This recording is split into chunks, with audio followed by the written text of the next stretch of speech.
think we sound good? Do we sound good, kitties? I cannot have Haichu, goddamn. You can hear yourself and me. Okay. And I can hear myself touching this bag. Oh god, alright. So you see chat and those. Well, for those listening, I am touching Haichu. yeah, like people can definitely tell what a Haichu wrapper is, you know. And the flavor is great. Ooh, good choice. Great. This is gonna last.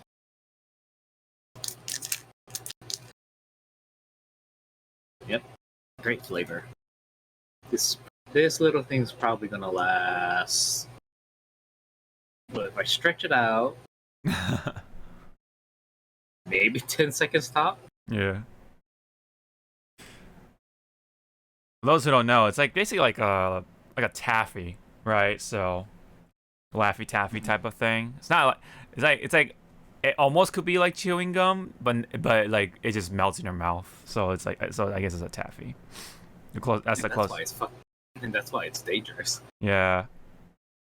If only it was a gum, it lasts way longer. I do want to try that Japanese taffy, the long one. Oh, are you talking about the one with the really like the commercial with the long commercial like arc? Yeah, and then there's that big twist at the end.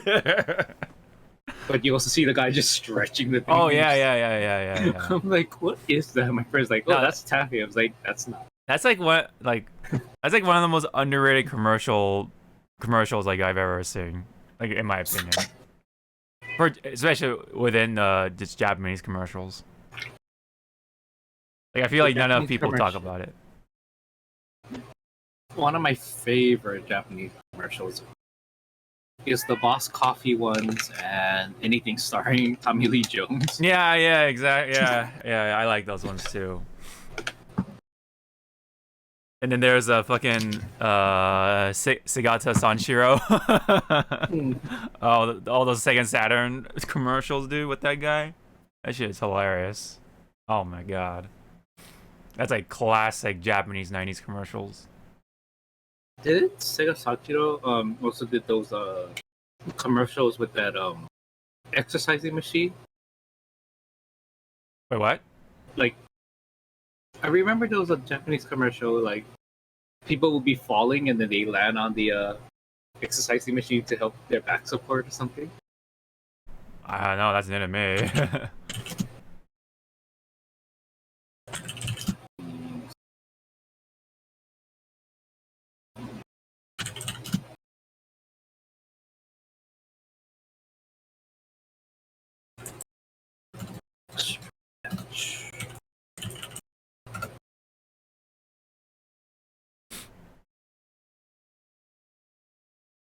Yeah, found it. And it is you know, found it. I'm so good in this internets.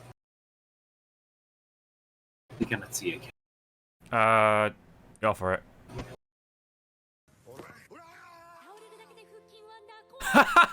What the fuck? Wonder Core. I've never seen this. What the fuck? Wonder Core. I like the multiple cuts. I was like, what the fuck?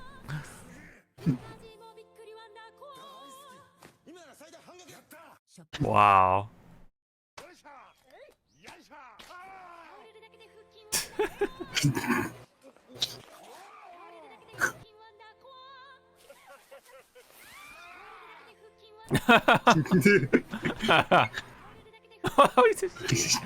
Oden. Oh god. The twist.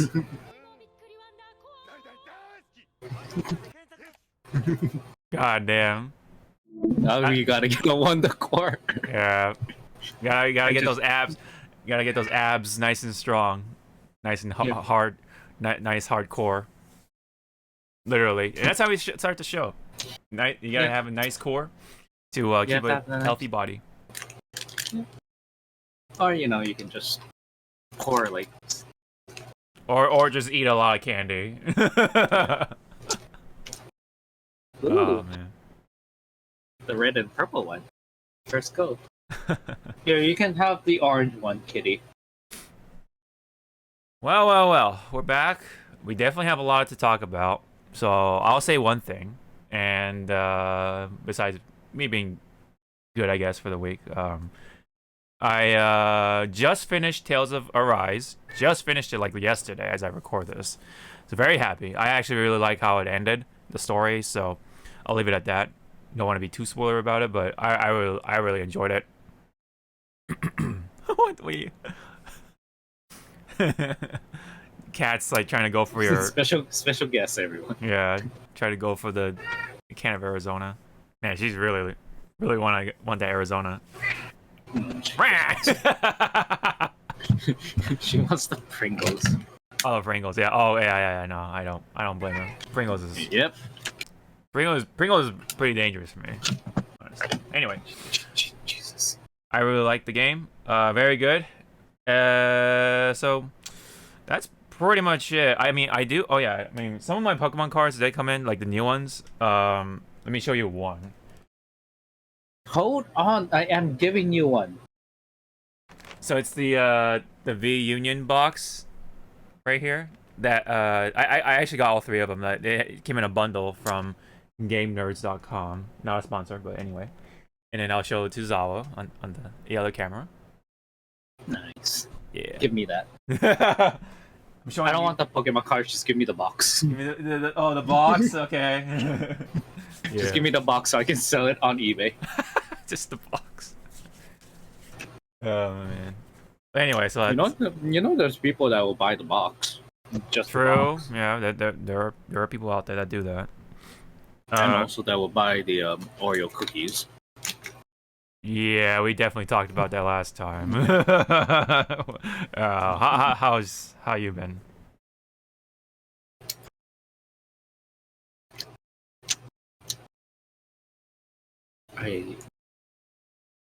I'm kind of regretting using all my personal time off for my upcoming trip in December, because now I gotta crunch really hard for when Walker comes out for Final Fantasy. Oh. Unless I call off work. But I want money. Yeah. Understandable.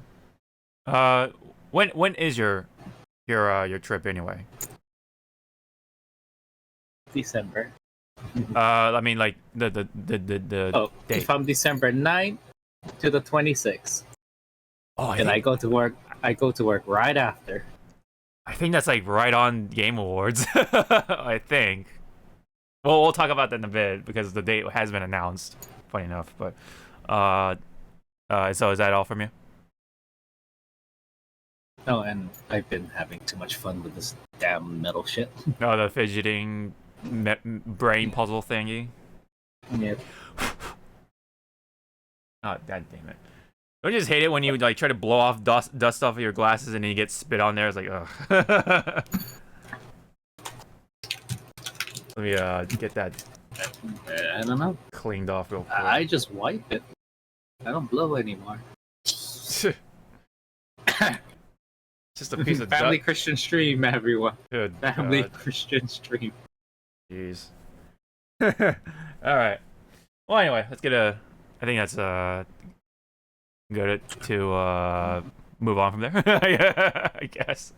Anyway, let's start off. Let's start off with some rage, some outrage, right? And then you're probably gonna hear me talk about it from my point of view. But so we're going to Genshin Impact with the anniversary event that has been very underwhelming for the most part. There's been a lot of outrage within the community to the point where I guess it warrants a lot of people to go review bombing not only Genshin Impact but other mobile games as well for some reason. It's been posted on Reddit and some on Twitter, but mostly around other places in Discord as well for some reason. And just it's been crazy. Like it's like personally, I do feel right because you know it is disappointing to like see what we've gotten for the anniversary event. It's just very meager so far. Like not even like there's no like special guaranteed banner or anything like that. Like no guaranteed 5-star, nothing, right? You know, at least with like you know FGO and stuff like that, they have like GSSRs at like what once or twice a year or something like that at least, and like you know you just pay up like what $15 or something like that just to get yourself a 5-star, and then you can like choose like which class and stuff like that you can like choose from.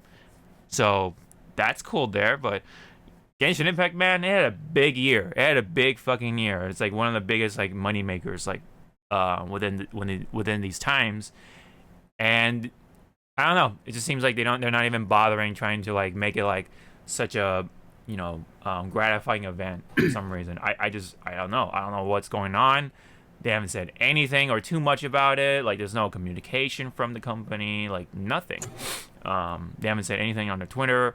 Apparently they did say something somewhere else for some reason. So again, like the communication is just very bad on their part, I guess. But maybe something's going on. I have no idea. But that's the thing. None of us have any idea what's going on. So that's why there's all this outrage and yeah. So it's been wild. A lot of people have been showing, especially the content creators, like they've been showing like their feelings about like getting burned out or just like they want to take a break from Genshin Impact because it's just once again we're in a content drought. What do you know? So yeah, there's nothing going on within the game for right now. I'm just like doing my dailies, you know, just not really doing anything else other than trying to level up my characters, you know, that sort of thing, farming materials and whatever. I mean, there is the event right now with the Moonlight stuff, but I think that's separate from the anniversary stuff. So there's like nothing going on with any sort of anniversary event whatsoever. I mean, they've been giving us like 400 Primo Gems past few days, but that's like what 110 summon, which is like nothing. So there's another one that'll give us another 10 summons. I bet again that'll be like 20 summons overall out of like, you know, 90 to get yourself a guaranteed 5-star. So point being though, it's just like it's been wild, and I think definitely people are overreacting first and foremost because I think the review bombing is stupid. Why do that? You know, I don't understand it. I don't know why people are doing that. Instead of just focusing all their anger on MiHoYo, like that I understand, you know, but doing that outside is like what is that gonna do? What is that gonna do? I don't understand that. But yeah, hopefully MiHoYo does something. I hope they just say, hey, we're gonna do this. Hey, we're not gonna do that. It's like they gotta say something, you know, so that we know. But anyway, I know you're not like particularly you know, in this circle or anything like that, but has your boyfriend playing Genshin as of late or not? Nope. Really? No, he's falling out. He stopped whenever that Earth guy came out. Oh, Zhongli. Okay. Yeah. Oh wow. Okay, that's been a while then. Because again, by our wallets combined, we spent $500 on that damn game for him to get a full constellation. Yeah. Wait, $500 each or overall? No, I said combined. Oh, combined. Oh yeah. Our wallets combined. Okay, 500. That's actually relatively low. Even though that is low. Yeah, because like usually people say like, oh, they spend like $1,000 or something just to fully get them fully constellated or whatever you call constellations whatever, for a character. Because yeah, it's definitely it definitely takes a lot of whaling to get that done. And yeah, you guys definitely got off easy, even though $500 does sound a lot to a lot of people, but no, that's like nothing compared to the whales. Funny enough. See, that's why again, like Genshin does something right. It gives you the pity system. Yeah. Now, when you translate that $500 to like say FGO, it's like, oh, you poor sweet summer child. Yep. Yep. I'm already hitting the 700 trying to get this character from this banner. Mm-hmm. That's the Unless you're like Hawk over here. About what about me? Oh, I'm sorry. Is it a crime to go free to play after all these years of spending money? Freaking gets the servant I want from the banner Oh from a summoning ticket. Yeah. And has the nerve to at me on Discord like, look what I got. Yeah, that's true. That's true. Yeah. So, it's God damn. I hate our fake old luck, dude. We always get each other's servants. That's what happened. Because like the last time, the very most recent time was, I know we're going off a tangent, but this the what do you call it? The summer event with Ruler Otoria, Bunny Otoria. I wanted to get her. I was using free to play gyms, but I want to get her, and I spent all of it. And I didn't get her. I got the 4-star servants, which you got all the 4 stars. Yeah, I got the penguin, and I got Summer Okita, which is cool. I actually really like Okita, so I'm actually cool with that. And MP3 each of them, so that's actually pretty good, all things considered. But I didn't get the 5-star servant I wanted, and guess what? You got them in like within the 10 summons or whatever, like few summons, so. That's what happens. And then when you're trying to get Ivan, I'm like, oh, I'm gonna drop in like 1 or 2 tickets, and I got Ivan like just like that, Ivan the Terrible or whatever. So, oh man, that's gotcha for you though. Anyway, back on here, Genshin Impact. I mean, I still will play the game. There's still stuff coming, of course, with 2.2 coming up, and also. Maybe they'll say something about the 2.2 stream or whatever, but otherwise the anniversary event has been very underwhelming so far and very dry with all things considered. Like the community, right? There's been a lot of fan art and people cosplaying and all this stuff. It's been very big. Within the 1 year, it grew so rapidly. It's become so popular within the year, like very much so than like a good number of mobile games. And yet miHoYo has the audacity to kind of just like, I don't know, kind of just let it slide without them, trying or something. And what miHoYo's doing right now, sorry, go ahead, is reminding me of that meme where they you see the hand drowning and they doing that. Mm-hmm. But I forget the meme's context in what I'm trying to say is like, oh, we need to do something great for our fans and stuff. But in this case, the meme was like, we need to do something for our company. Our workers are working really hard. We should celebrate. Pizza party. Oh, okay. He's like, don't even try to go, like out of their way to as a thank you. It's just like, here you guys go, pizza party. Yeah. It's just wild of how dry it is. Like they could have literally just given us one thing, like one guaranteed 5-star from a special banner thing, right? And that could have been it. Doesn't cost them anything. It's just all digital, whatever. Doesn't take up physical space, nothing. And they don't even do that, right? So far, I mean, like I said, they've given us Primo Gems, but like one of the big like parts of the anniversary, quote unquote, is they're just doing raffles. So it's kind of like gotcha on top of gotcha, and then they gave us like these prizes, right? Like, oh, you get a Razer gaming mouse and keyboard or something like that, or AirPods after entering with a like a fan video, or fan something, right? Fan sort of submission. Fan service. Yes. Well, I guess fan service is the very most literal definition, I guess. But not only that, but there's a cosplaying contest too, which, from what I can understand, takes a lot of money if you want to do it good. If you want to get it done right, and they don't even get an equivalent prize for that, which is like, again, it's like a cherry on top type of thing. And speaking of which, I'll probably just show it to you later, but after the show, but because we have a lot to go through. But there was one of the they had a live stream, like a very special live stream that no one, I guess a lot of people didn't know about, and they were showing off all those fan submissions, like the videos and such, at least. And there were some fan animations that were really cool looking, for something that's coming from just ordinary people, like not like big studios or anything like that.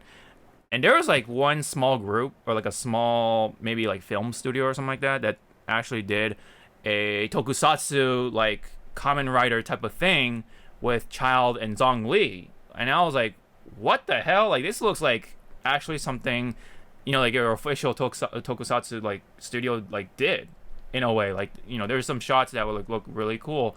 So I kind of want to show Zawa later, just to see his input on that. Like, and it looked really cool. There's of course the 3D effect and stuff like that, that kind of shows. But for what it is, like, it's like, holy shit, they're doing all this for a fucking mobile game. Like, holy crap, So that goes to show like how popular this game is. And then here we are with this mega ass fucking anniversary event. So I'll leave it at that.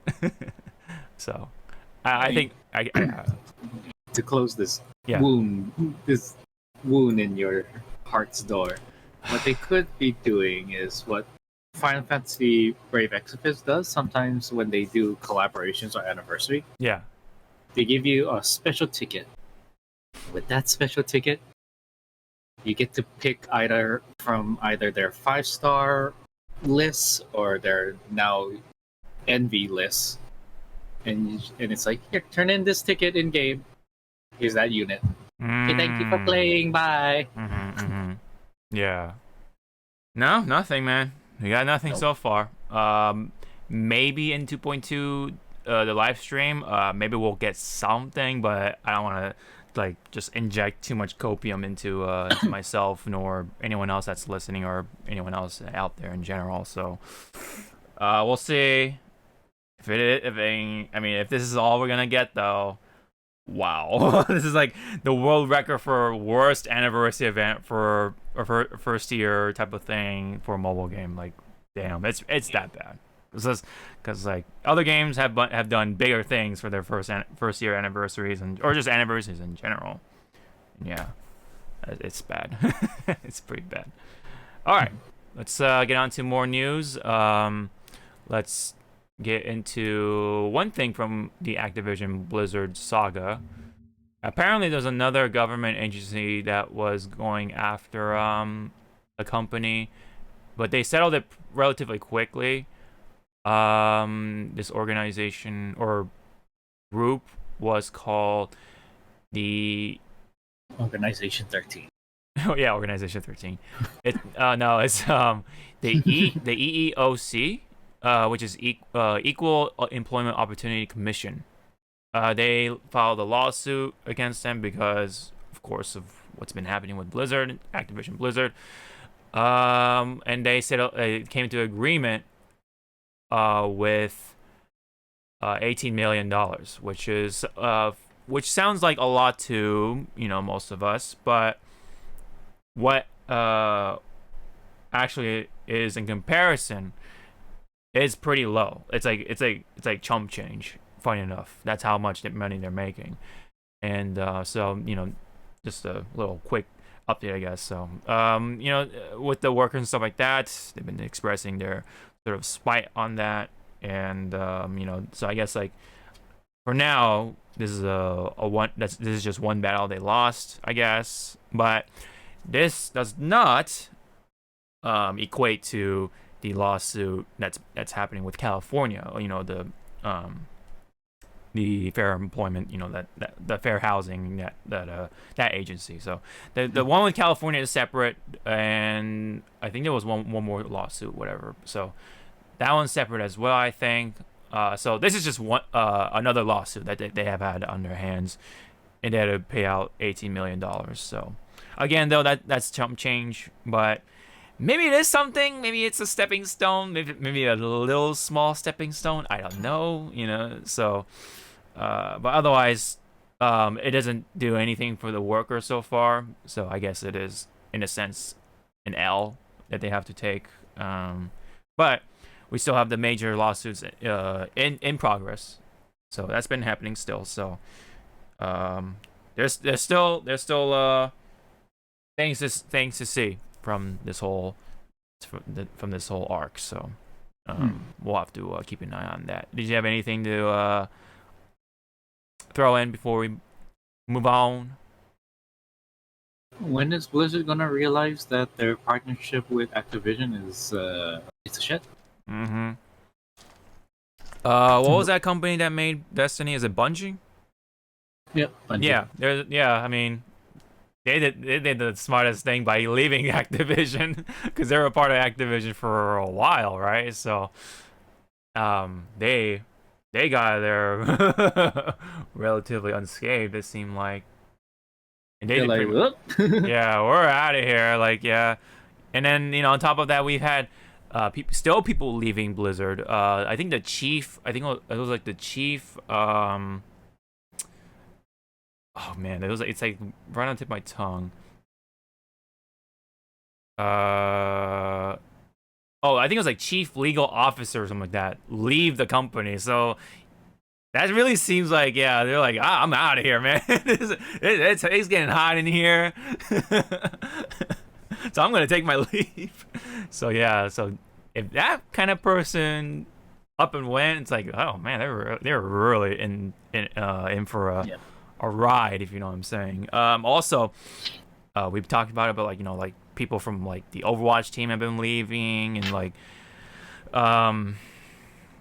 whatchamacall, there was one other thing I wanted to mention, but anyway, it's just one after the other, right? So, it's again like looking really bad on Blizzard's part. Oh, and then there's a whole subpoena thing with Bobby Kotick and the other people or whatever that are higher ups, so they have to be in court at some point to to carry out the case or whatever, and they have to provide their own documents and stuff like that, to try to see if they can counter it, blah blah blah. I mean, I guess meanwhile though, Kodak is still being able to like make money, unfortunately. So let's see. So I guess he still is able to make $154 million for this year, just even with all the shit being piled on him. Like, so I don't know. It's still kind of wild of what's going on with that whole thing. Again, I do hope for the best for the workers and such, and those who are affected and get their justice and stuff. So it's still a long road, I'm sure, and we'll keep an eye on that. So, but meanwhile, Kodak is still making money. That's kind of the harsh reality. But anyway, this is involving with Twitch now, and man, all right. So anyway, let me just open up the case here. But anyway, there is this is kind of a minor one, but which will lead to another. Twitch has announced a new tool that allows streamers and mods to require viewers to verify their account via phone number or address before they can chat. So this is like trying to combat the bots that have been happening left and right with the streamers, especially with the smaller streamers. I've had like this one named Haas. I'm pretty sure people may recognize that one for those who do stream for a hobby, like things like that. So hopefully that helps out with the stream or whatever, or the streaming experience. We'll see how that goes. But it is giving out the information, I guess. So it's it's just one more thing from people, from the hackers or whatever, to like be able to grab and then give it off to like all these like third party companies, and then now you're gonna get like these like stupid messages of like, oh, you want a good time and we can do this and that. You want to, I'm hot, that sort of thing. Spam. How do you know that was Kenny's OnlyFans introduction? But anyway, so so who knows if how much this will help, but I hope it does something because it's been a problem. You know, I'm definitely not gonna pretend that I'm not affected by it because I've seen stuff like that in my chat. I've been trying to get those banned, you know. So I have a whole, I had to like update my ban list because of there was another one in the past, and it was like really big too. Like there's a big list of these like bots that you gotta like ban if you want to stream and stuff like that. It's wild. But anyway, this one is pretty bad. Hey, get down! Gotta love cats. They just jump everywhere. So this is something that they're trying to implement for some streamers for now. I guess they're testing it out. But this is a way to boost your stream. What it essentially means that you can pay your way to get more views and followers, maybe potentially. Like it basically is a way to advertise yourself onto the algorithm in Twitch, essentially. So you can pay $1 for 1,000 recommendations, and then, for example, and then $3, I guess, or $2.97 for 3,000 recommendations, so on and so forth. So it's like paying advertisement for yourself. That overall is looked at in a bad light, which I can feel for that. Did you have any comment? I don't know, like to have this boost on paper, it sounds good. Yeah, on paper it sounds good. Yeah, but this thing looks like it can be abused so easily. Oh yeah, for sure. That like there'll be like probably those type of streamers that will use this, and then all of a sudden you just walked into like a full on like hate stream. Like they just list everything what they hate, and it's like, oh snap! What did I walk into? Yeah. Well. Yeah. Welcome to Mad Mikey's Saturday Night Live stream. Yeah. This can go, yeah, like, cause you never know who you attract, you know. So this could go one way or the other. Like, the thing is though, like people act like this is like whoa, like this is, I've never seen this in my life. But it's already been happening with YouTube. Like YouTube, you can essentially market yourself, right, with a little bit of money. You can do that with Twitter. Twitter essentially allows that. You can pay for your tweets to reach out to more people, right? So it's kind of like same concept throughout Twitter and YouTube.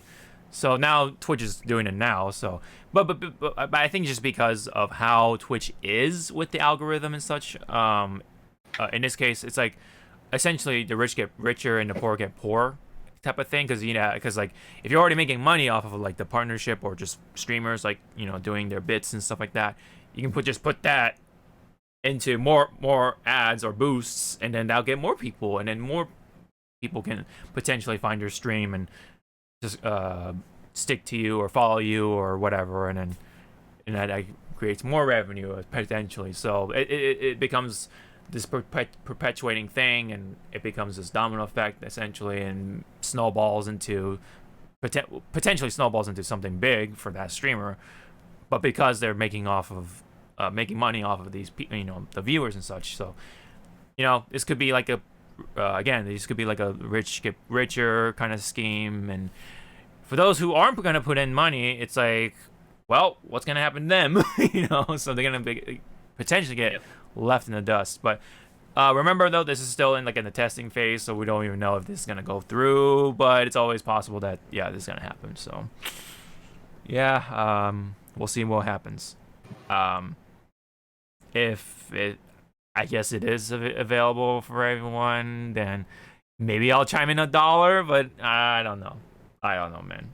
That's like the farthest I'll go. Like here and there, I'll chime in $1. I'm not gonna put in like hundreds of dollars, you know, and then have people to just come by and be like, all right, bye, you know. That's it. So, yeah, it's like, because one person says, or this is from Games Cage, I like this idea, but why not like bundle it with a sub? Like instead of a $5 to sub, they have an option to pay like $6 to $7, and then that way they can support the creator directly and also boost feature. I don't know. Maybe that's like again, like that's a whole, like that's another like the rich get richer type of phenomenon. So yeah, I don't know. Maybe, I mean, I think it is better off without it, but just so that we don't get any like nasty backlash. But this is definitely nothing new. Already other sites are already doing it, so I don't know. We'll have to see if this is if it'll be a thing. All right, let's move on to Nintendo. Essentially, they wanted to make a statement about the whole like thing that was happening with like Bloomberg and such that was like reporting the whole like 4K Switch thing, right? And then the Japanese Nintendo Twitter, this is officially from the company, right? Straight from the company. They really wanted to make it clear that was false. You know, they wanted to make sure that, you know, people don't get the wrong idea or anything like that. So they really wanted to clarify, hey, the 4K Switch thing, that's not real or true. And the only thing we got for this year is the OLED model, the OLED, you know, Switch model or whatever. That will come out not too long from now. I think it's October 8th. And that's the only thing we got. That's what they're saying. So essentially, it's a very nice way to say, shut the fuck up. So that's pretty much it. Don't ask me for shit. Yeah, don't ask me for shit.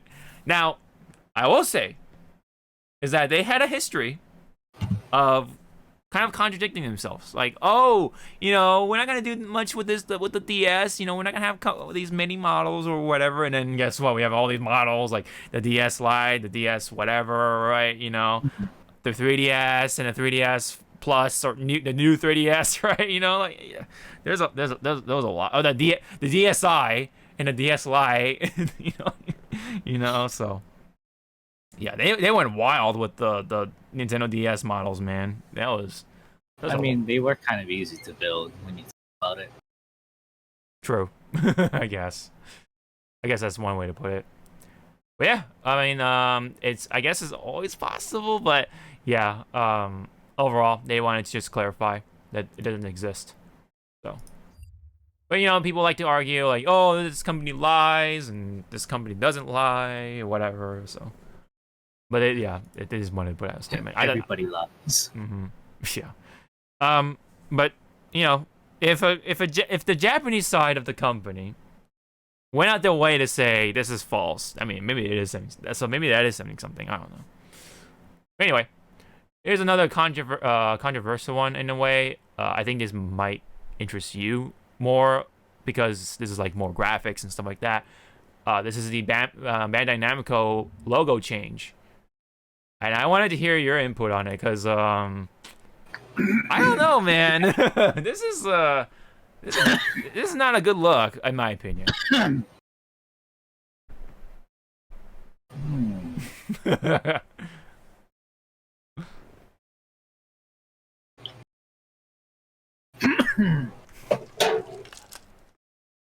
fuck is who?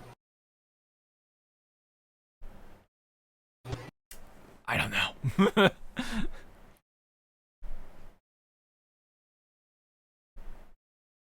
Like, I can understand if their newest logo is meant for like I don't know, like small like ads, you know, like smaller platforms that Sure. It has to just be there and then it goes away. Right. This is your brand. Everyone is associated with your current logo. The orange and red, yellow. Mm-hmm. Yeah. I mean, I can understand maybe someone in the higher up is saying that it's too busy. I mean, yes, it's a little busy, but it's readable. Yeah, I can still read it. It's Because that's you can identify it. yeah, because that's what you have to do as a logo designer. You have to make sure it's readable and iconic. Yes. This whole word box shit is so generic. Yeah. Other companies are already doing this. Fun for all into the future. The hell is that tagline? Yeah, the slogan is "Fun for all into the future." Yeah. Who came up with this? Somebody high? Yeah. More like somebody depressed. They need to be high. They need to be high to get something. Not like this. Yeah. I don't like it for sure. Like someone compared it to the Twitch logo, and it basically does look like the Twitch logo that's like stretched out with the because it has the text thing on the bottom or whatever, the little tail. Banned banned fun. That's pretty funny.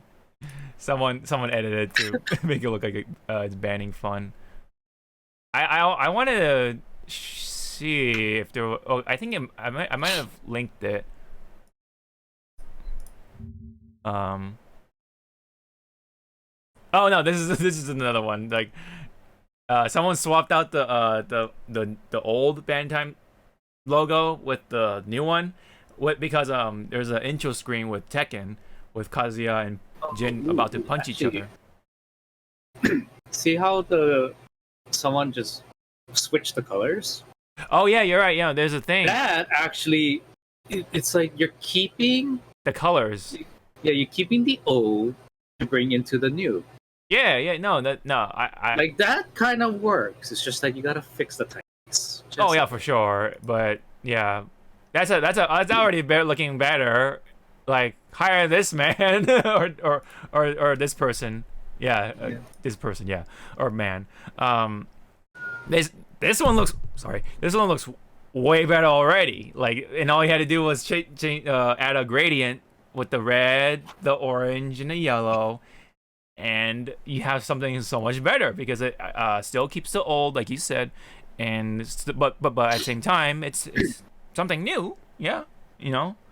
And look, they got rid of the fucking fun for all into the future. Like, yeah. Just say Bandai Namco. My God. Like, yeah. I mean, I understand. I guess you need to have a slogan, but do you need to really incorporate that to the logo? Not every. Okay, here. Let me ask you, and then we can also put in, and then the chat can answer this. What is Nintendo's, slogan, tagline? I had a feeling you were gonna ask that, and I have no idea. I have no idea. What is it? Tagline. Well, it has to do with the Switch, right? What was it? Okay, so one of their famous taglines was back in the day when you had the Power Gloves. Oh yeah, Power Glove. Power Glove. And their slogan was "Now you're playing with power." So it's like, okay, yeah, there you go. But what is Nintendo's tagline now? Well, I remember the one with the Wii. It's we are here to play or something like that. But with the Switch, we would like to play. Yeah, we would like to play. But that's associated with the console. I meant like a overall company. Itself. You're right. Yeah, there's nothing like that.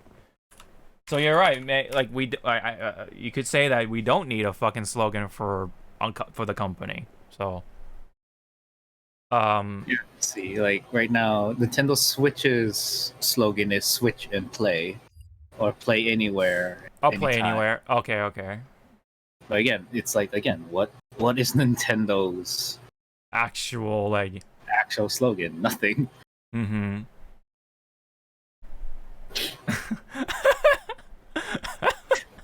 Yes. Okay, see, I would have hired this guy if he used either Comic Sans or Papyrus. That would have been an insta hybrid. You get me. Yeah, man. It got my attention. Oh wow, look at this one. Look at this one. See? Wow, look at that. Said, you're bringing nostalgia into, into the modern future. Again, it's like I forget who said it, but the stuff, it was like along the lines like wow, you guys are putting money on like professionals making all of this, but here's this average Joe that's actually doing better work than what you are doing. I know, right? Like even like this one was fine because it's just red, like, and we identify with Bandai. Like it's like this. Yeah. See, I associate that with Gunpla. Yeah, Gunpla. Yeah, I know what you're saying. Yeah. Okay, see with Animal Planet. Oh man, it took me a long time to get used to the new logo. Yeah, I'm so used to with the elephant. The elephant of the earth. Yeah. Because see, to me, the newest logo looks like a complete mess. Yeah. I don't know. Like at first, I didn't know how to read it. I was like, a planet in Mela. Oh wow, this is a cleaner version of what someone was doing earlier, but yeah. Look at this one. It's like, oh look at the one on the bottom. Like look at that. Like that could have been like, any of these could have worked better than. Wow. So you can tell that these people were so pissed off and bored. They wanted to show Bandai Namco like, you guys are idiots. Right there, look, Bandai Namco. Oh yeah, oh yeah, look at that. But I don't know if the copyright thing. Oh rights kind of right. Is needed. Yeah, it's necessary, but that man. Wow, look at this one. That one looks pretty cool. That one looks pretty cool. I don't know about the legibility, but it looks cool. I like that one better than yeah. This is the old one, just for reference, with Jin and Kazuya on the bottom and the logo on the bottom. Look at that, man. So much more it has so much more identity than anything. But anyway, don't want to go too long. But I want to get classic picture. Everyone disliked that. That pretty much sums it up. Yep. But yeah, I think that whole like Twitch. Oh, I just saw a nice one. Where is it? Wait, go ahead. Past talk is right there. That one? Okay, so change the B to capital, but see how cleaner it is? Yeah. You don't need the fucking text box. I mean, I guess for like some designers, I know my friend, she loves putting shit in boxes, and it's like, yeah, you don't have to. Let it breathe, let it be free. You're trapping the damn thing. Let me play one video, I guess. Oops.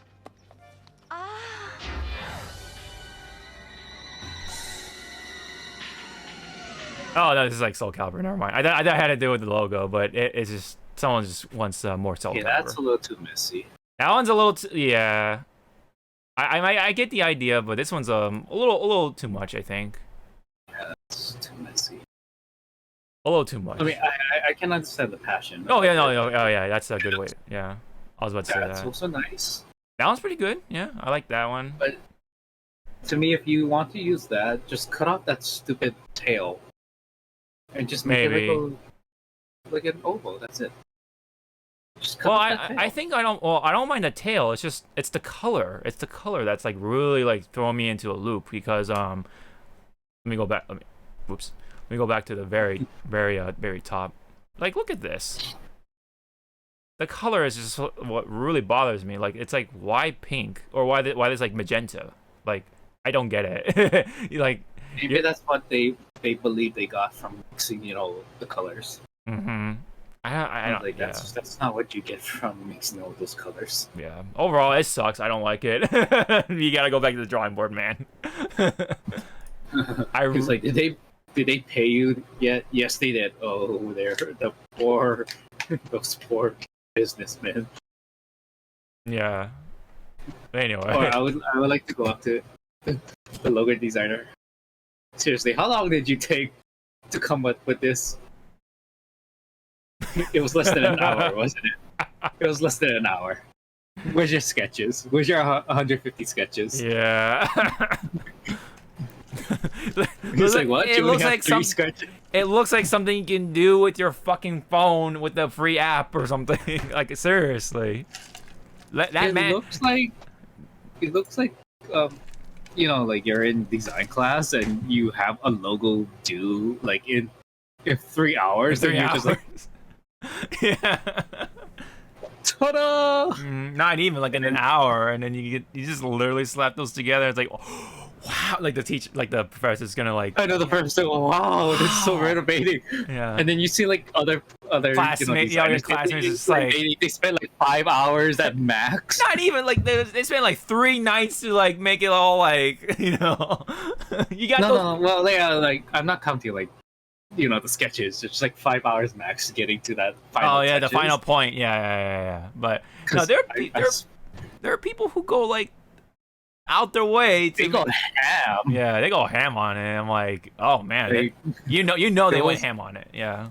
Yeah, like there was one design class. Sorry, tangent. Yeah. My friend, I still hate him for that. The whole class was entering a logo design for a one of those. I don't know if Cali had it. We had a mobile gaming bus that will go around. This was like back in early 2000s. Oh wow. So it was a mobile gaming bus. You know, they'll have like Xbox, PlayStation 3, I believe. Oh yeah. No, we had one in Cali for sure. Yeah. So we were all thinking, you know, like coming up with good logos, and we had a week. Yeah. I spent 3 days coming up with my logo. I had another friend; she spent 4 days. Oh, okay. And she loves doing vectoring and illustrating, so Sure. she put time. Here's my friend. He grabs a picture of a bus, goes into Photoshop, cuts out the background of the bus, brings it into Illustrator, goes into the filters, change the colors, go into the filters again, switch the put like a retro what's it called? It pretty much like outline the coloring and stuff. Oh yeah, it's the borderline or the borders or whatever, right? Yeah, something like that. Okay.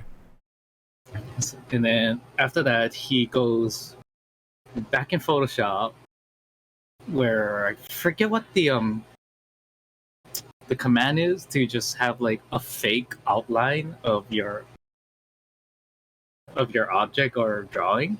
Yeah. Which look really crude. You just slap like some generic ass typeface. Yeah. On top of it, and turned it in. Dude, I know. All done in an hour. I know those exact people in like technology classes. What's a fucking like hurt us the most? He was the one that won, and we're like, oh my god.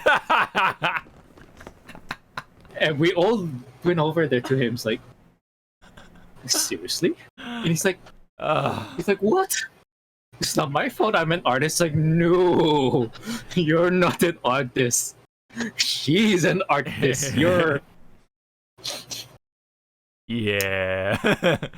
You're not a thief, but like you because you robbed you like robbed everybody. Well, I told him, it's like, I legit spent 3 days on making this logo. Oh my god. You know how many hours I could have poured into Maple Story, you jackass? Maple Story. Okay. All right. But yeah, that's my rant on logos. Okay. Please. Please change it. Point being. Change it, and if you are a logo designer, I am so sorry. What if that was the same exact person who made the Bandai Namco logo and made a lot of money from using a free app on the phone? I will be mad jealous if that was ever the case. But anyway, let's gonna move on. I know we can talk about this all day. We're both like graphic artists. We deal with Photoshop and whatever, right? So we've seen it all. We've seen a lot of things. We've seen many things, including bad ones, including stuff like the Bandai Namco change logo thing, and also a logo that someone in my professional class did not realize that the logo he made with the two circles looked like tits. Yeah, that happens. All right, let's get to the next one. This one's kind of quick, but thought I'd point this one out. So PlayStation Studios actually welcomed Bluepoint Games, which have been doing a lot of the remakes, including Shadows of Colossus and another game I'm forgetting, but that's one of the big ones. And so this definitely means that more of these remakes are going to be coming on to the PlayStation exclusively, at least for a long period of time. Some people will say or have mistaken that, oh, there's gonna be something brand new coming out of this thing, like a new IP or something like that. I don't think that's the case. They're there for the most part like remakes, because that's what they're good at. It seems like so. I think I can definitely see more remakes in the future for the PlayStation. So, yeah, potentially this could mean we could see more remakes, and so that means there's a chance that you have a favorite game from the PlayStation side of things, or just anything in general. I guess you never know, becoming that really clean looking remake that people will have getting over time. I think they did. Demon's Souls. I think it was. That was the other one. That was the other big one. So yeah, things like that. With that same treatment. Now it's under the Saudi PlayStation umbrella. Especially if you're a PlayStation fan, this is a good day. Because that means again more remakes possibly for the future. So I don't know if you had a opinion about that one particularly. I read when that was announced that Sony acquired Bluepoint. I forget which. I think it's it's EA. People were saying, please Sony don't pull an EA. Because like how EA's reputation, they will acquire like other little small developing companies and stuff, and then all of a sudden, poof. Yeah. Like delete it out of the universe. Yeah, if they like screw up one game, they're like, oh, yep, you're gonna just get Thanos snapped or something, essentially. And I'm like, Sony doesn't really do that, but I think if they were going to do an EA, it wouldn't be like poof, they're gone. It's actually they're just gonna dissolve everything into another company, like merge with another company. Yeah. That would also mean they have to kick out some employees or something like that in the process, because they can't keep everyone. I don't think. I don't think that's how it would work.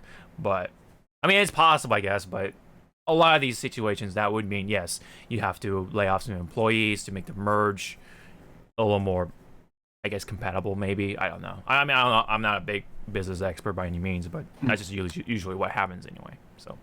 Well, anyway, good on them. Congrats, and hopefully we see more cool remakes. So this one's pretty wholesome, I would say. Kotaku put out this article, I think, and apparently there was more reasons for War Ragnarok to get delayed. There hasn't been any more delays per se, but there was that one delay that they had a while back that was announced. One of the reasons was also because the actor for Kratos, Christopher Judge, had a bad back because he had a surgery. So obviously he couldn't move around too much. He said he had both hips replaced, knee surgery as well, and he obviously had to go through rehab.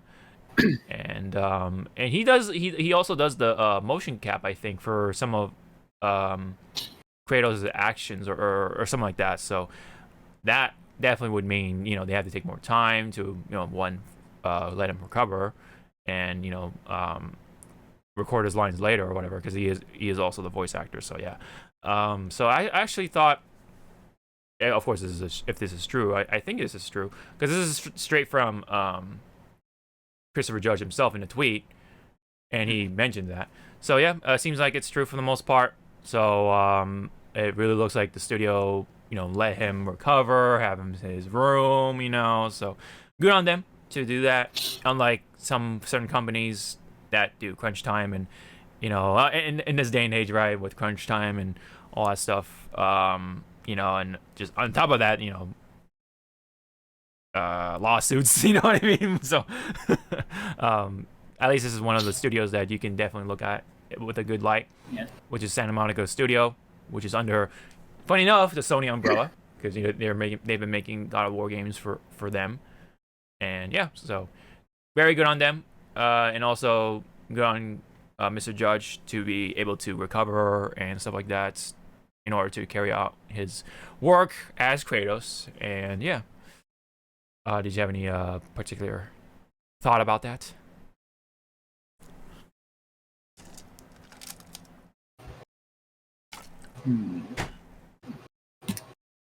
Pretty good. But I know I read someone's stuff saying when they saw that, they're like, wow, Christopher Judge is Kratos. He's been carrying that game. You leave him alone. Yeah. Let the man recover. I mean, if the studio was an asshole, they would have been in his house, with the mobile recording, equipment, and just go okay, well, we know you're in bed lying down in recovery, but here, read your lines. But we have a schedule. Just read your damn lines. Oh, that'd be fucked. But what if there are scenes of Kratos lying in bed for some reason? So there's oh yeah, he's lying in bed. So I know. It's wait, hold on, we just gotta put the motion cap on. Yeah, you. I know. Put these dots. Okay. It's bro, I'm trying to rest here. It's okay. It's okay though. We can capture that emotion. He's getting really angry, and he's yeah. It's ooh, good. Keep that. Yes. And then some whore walks in. Oh man. I don't want no whore. Yeah. Cut. It ain't that kind of God of War game, man. We're not in that trilogy anymore. Yeah, but he would be like that. I don't want no whore here. Yeah. I did not sign up for this.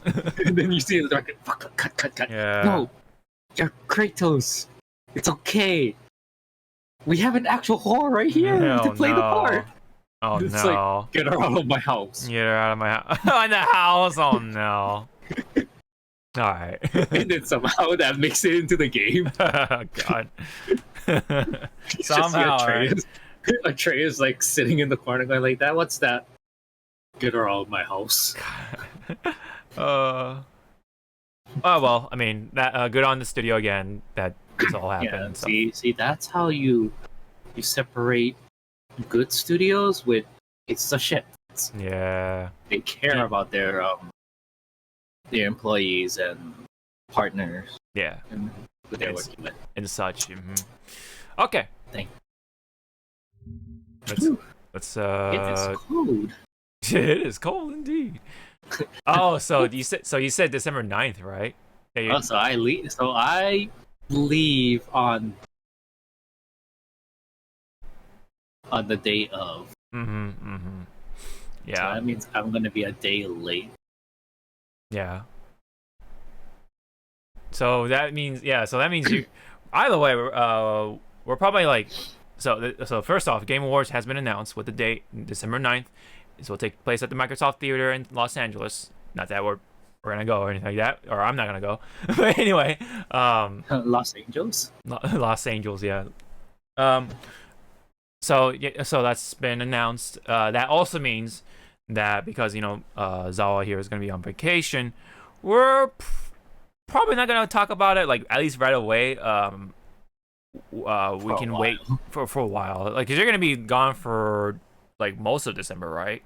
2 2 weeks. weeks. 2 weeks, yeah. So, either we're probably gonna take a break from December pretty much for the most part for December.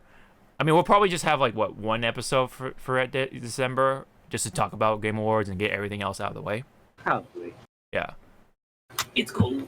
Yeah. It's cold. While he takes care of his AC, so what we're probably gonna do. What we're probably gonna do is just have one episode and then just get all the important bits out of the way, and then we're just gonna take our break from the rest of December because there's Christmas, there's New Year's, and I don't want to like get that all in the way or whatever. So because we've been doing this weekly. Want a little bit more Pokemon cards. Yeah. Man, am I gonna be? Because I don't know when Fusion Strike is gonna come out. I think it's like end of November. But it could be early December, but I'll check on that. But anyway, December 9th. Yeah, right. Jeez. Like, yeah, I know. But anyway, I think I'd rather do Game Awards first because that's like that's only on that day, so I can wait on Pokemon cards. Anyway, what we're gonna do, just to make it clear, is that we're probably just gonna have one episode for December, and then we'll just take a break for pretty much all of December or most of December. And then until we're back from New Year's, somewhere early January-ish, give or take, we'll be back. So we'll put out a reminder again of when we're gonna take a break in December, but it's definitely gonna be around December 9th-ish. So wait, isn't there a game coming out in January? If you're talking about big game, well, I mean, for me, it's Pokemon Legends. So, Legends, for Pokemon. I mean, I don't know what game you're thinking of. I'm trying to really think, and for whatchamacall, for Pokemon Legends, are you gonna play with? Are you gonna have one gameplay, you don't use your Pokemons, you actually go up to the Pokemon and try and knock them out? Yeah, right. He's like, I don't need you guys. I can take care of them myself. Yeah. And then like you see the Ursaring just turn around and just bitch slaps or slaps the shit out of you and you just like fly into like a tree or something and just get like all mangled up like yeah, like the Reich physics from Skyrim. Yeah. Just be like, wee. Yeah, wee. Oh my god, yeah, when you get launched in the sky. Yeah. And then you slam into another Ursaring and oh my god. Like, oh wow. Mm-hmm. He's dead, right? Mm-hmm. Yeah. No, he's okay. Yeah. He's breathing. Yeah.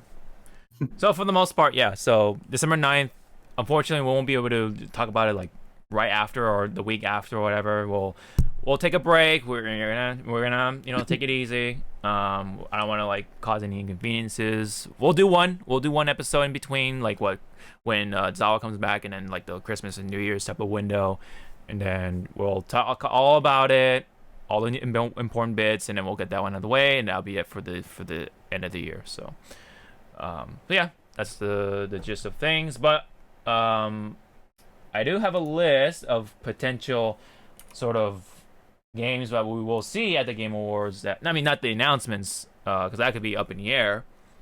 But I guess, well, that could be the time for the final Smash deal. Oh no, I'm sorry, not Smash, but like any new fighting games, like Mortal Kombat or I don't know stuff like that, because that's been announced there. I was going to say Smash because but we're getting that Smash announcement like this coming week, so that's out of the picture. But this year there were a good number of AAA games that could present as Game Award or Game of the Year nominees. Like I guess Resident Evil Village for sure, Returnal for sure. That's gonna be on there. Deathloop, Oddworld Soulstorm. There's one called The Medium, if anyone can remember that. And then Far Cry 6, that'll make it in there, I think. Potentially. Kena, No More Heroes 3. And then for the other like awards or categories, there's like Lost Judgment, Nickelodeon All-Star for like best fighting game. I don't know. Tales of Arise for best JRPG or RPG. Persona Strikers, remember that one? Guilty Gear Strive. That could be. That's probably gonna be best fighting game of this year. Monster Hunter Rise, or Stories too, or both. And then Metroid Dread will make it in there somewhere. I mean, do you have any like outright predictions of what could be game of the year? If you want to take a shot at that, or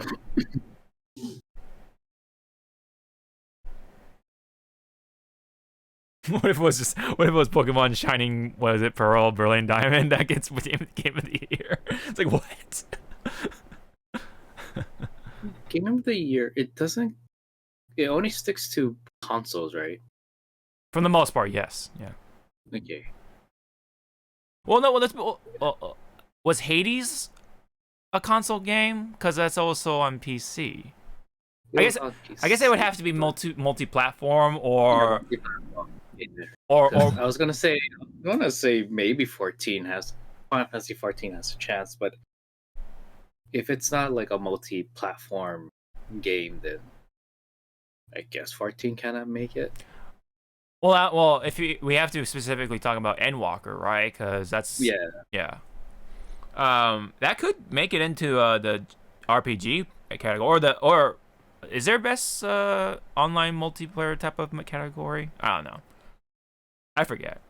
I know there's best MOBA. Yeah, so maybe that could be.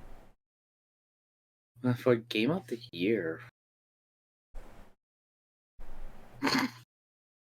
It's hard to say because there hasn't been that many like big AAA. Trying to think really hard, like what games were out this year? Yeah, because like not last year. No, I think it was last year. Whenever like Last of Us Part 2 came out, that was like when there was a lot of like games like that could have that were like AAA. They had its big premiere. You know what I mean? Like Final Fantasy VII Remake. That was a big one. Stuff like that. But this year, it's pretty dry, I would say, in comparison. Like the only big one are just the ones I mentioned. Resident Evil Village /8. I don't know if Deathloop is gonna be on the Game of the Year nominees, but I don't know. Right now, I'm looking like at the release list. Yeah. Of current like games that got released. That has the potential of being game of the year. Yeah, at least for yeah, at least for nominees anyway. Okay, so I guess put Deathloop on there. On the dartboard. Yeah, because I think last time it was let me look at last year's Game Awards thing.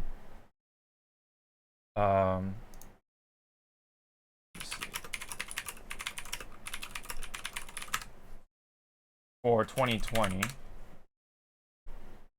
I think Last of Us was part of it. Let me check real quick though, just to make sure.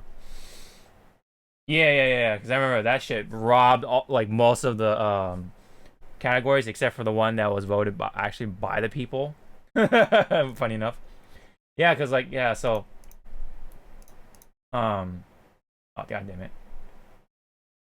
Yeah, because last year was Ghost of Tsushima, Final Fantasy VII, Last of Us Part 2, Hades, and then Jesus Christ. Doom Eternal. Doom Eternal was on there, so yeah, Deathloop can have a chance in a way. Yo, Animal Crossing was on there. New Horizons. Yeah, so if Animal Crossing can make it in there, I'm pretty sure something like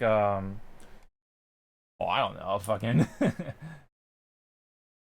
I mean, Lost Judgment can make it in there. I don't know. Yeah. So let's throw in Deathloop. Maybe Far Cry 6. I don't know. Yeah, Far Cry 6. Tales of Arise. Maybe potentially, but that was definitely throw that in there and throw that on the dartboard.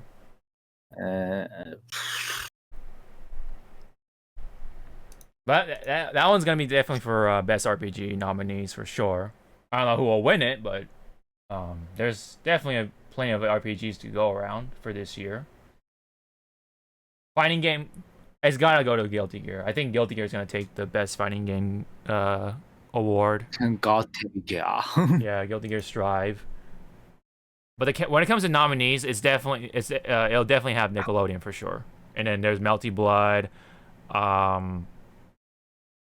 Yeah, I'm sorry, but the candidates for this year, from what I've seen, Yeah, because I guess my eyes are clouded by hate. There's little bit games, so that pool is gonna be tiny. yeah. The pool, I think, yeah, this pool is gonna be dry like I kind of said, comparing to last year. Last year was pretty stacked. Oh, the year before. Oh, the year before for sure. Yeah, that was super stacked for those 2 years at least. Because 2019 was God of War, right?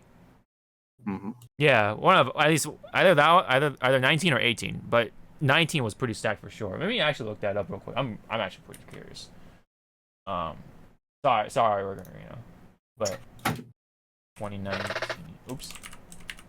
Let me look that up on the other computer. Oh, Seki was in there. That's right. Yeah. That's right. Yeah, there was Sekiro, Control, Death Stranding, Outer Worlds, Resident Evil 2. Wait, hold up. Is this the right one? Oh, yeah, I guess, yeah.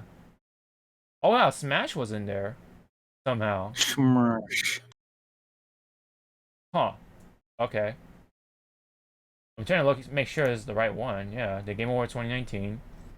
Control, Death Stranding, Outer Worlds. Oh, okay, so I guess, God of War was the one before then. It has to be then. Check out 18 then. That's the farthest I'll go.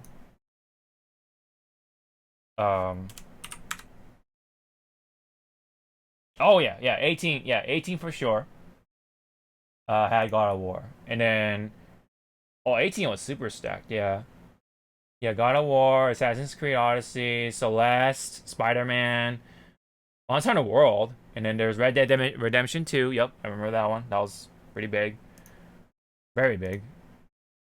But yeah, point being though, this year is gonna be super dry, honestly. They're gonna. I'll laugh my ass off if Jeff Keighley like looking.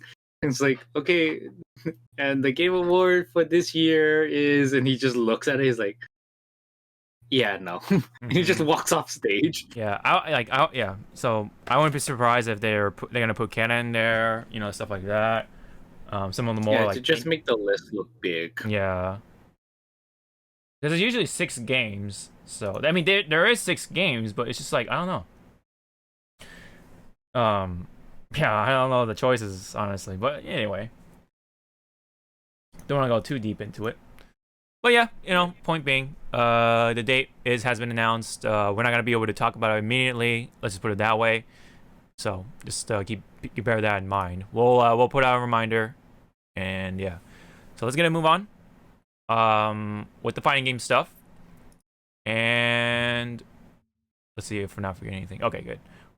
We're on track. So, this is regarding to the Evo 2021 showcase, which is basically the finals of everything else. So into one show of the top, was it top 8 or something like that? I forget. I think it was just I see. No, I know. It's all the winners from each region, and they come together or something like that to play it out for the best. But unfortunately, because of the pandemic and the Delta variant and all that into play, they are playing it safe, and the as a whole, Evo is canceled for the showcase. So they're just gonna celebrate I guess all the regional winners and leave it at that. So, good on them. Just to be safe. I understand that it sucks. We would have loved to see the big winner of all this stuff for each game, but it is what it is. We have to still be safe. Make sure that everyone doesn't get sick or anything like that. So be sure. We don't know how things are going to go, right, for each country and all that factor into that. And that is pretty much that. So, I don't. Do you have anything on this? To me, it's good on evil to take this pandemic thing very seriously. For sure, for sure. And also, to me, I think they're also trying to recover their image right now. So Yeah, for sure. They don't want to. They definitely do not want to be the on the front page. I don't think they want to jump the gun, jump the shark or whatever that expression is. Yeah, just yet. Yeah, but I think it's good that they're doing an update about this, because if they didn't say anything and they just did, so yeah, it's good that they're taking it seriously. And actually talking. Yeah. Oh yeah, for sure. Unlike MiHoYo, I mean, we don't. Who that? Who? What's going on, man? Like, what's my anniversary awards? Okay, but anyway, that's besides the point.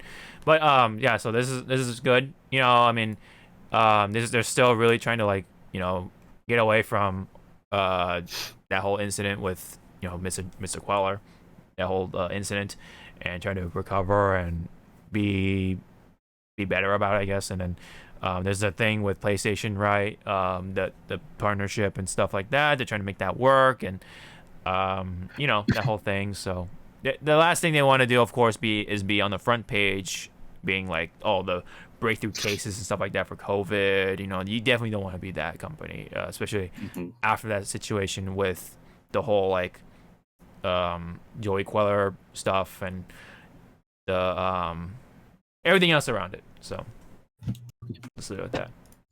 Okay. There has been a lot of stuff coming out for Nickelodeon All-Star Brawl. We're very close to the release date, so it's pretty natural for them to just spill all the beans. And we actually have a lot of Avatar to go through, in a way. But obviously, we're not going to go through every bit of detail, but... Oh, oof. Whoa, look at this blur, man. All right. So we have Ong, Ong, making it into the frame. You're gonna get shot for that. Dude, look at Aang's face when he's far away. Do you see that? He's got this very wide grin. What the hell? Do you see that? Let me see. Can you see this?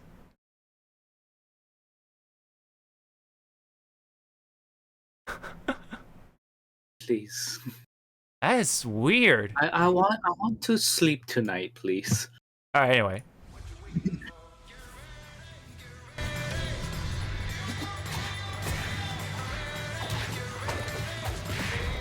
You kind of get an idea. He does a lot of airbending and some of the Avatar stuff, like the elements, other elements.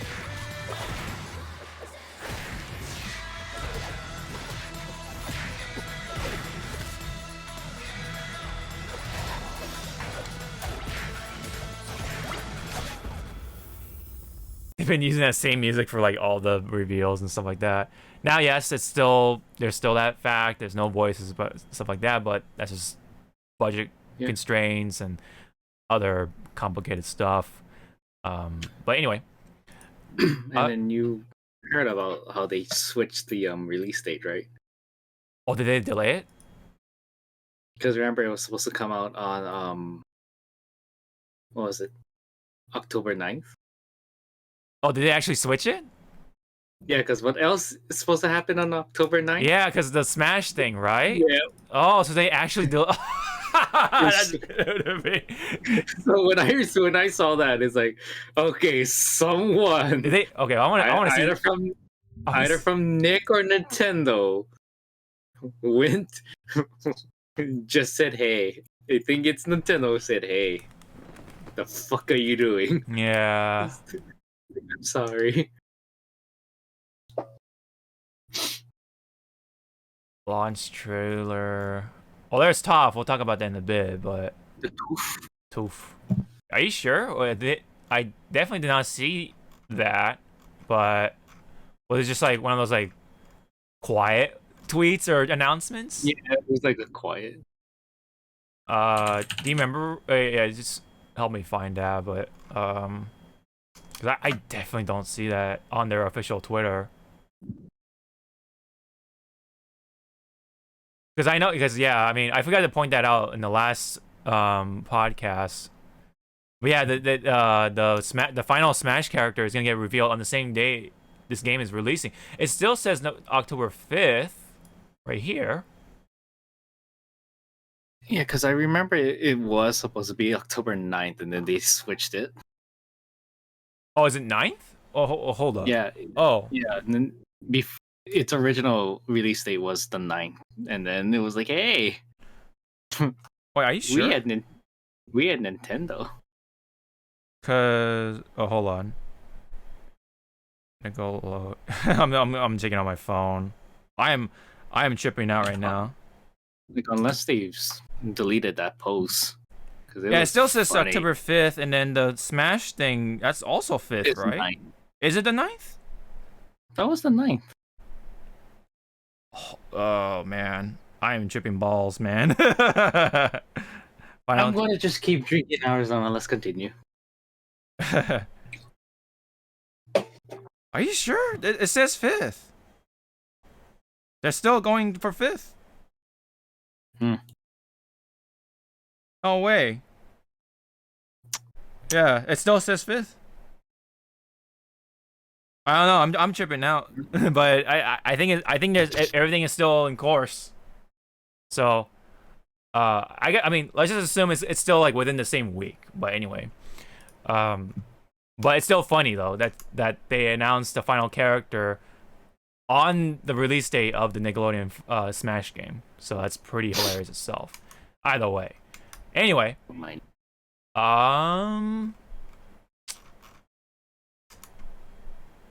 yeah, I mean, it's still October 5th, but anyway. So Aang has been shown off in the showcase, or not showcase, the reveal trailer, but they didn't have one for Korra, but Korra has been shown off in the showcase. Korra. And then now Toph, this is like actually new. I don't think there was a trailer for that one either, but Toph is in there. They have a move list for her, I think. But otherwise, there's the profile picture that they have on their Twitter. Yeah, right there. Oh yeah, there's the move list right there. I like the champion belt thing. That's pretty hilarious. That's like her up smash or something like that. It looks like air slap. Aerial champion's belt. That's pretty funny.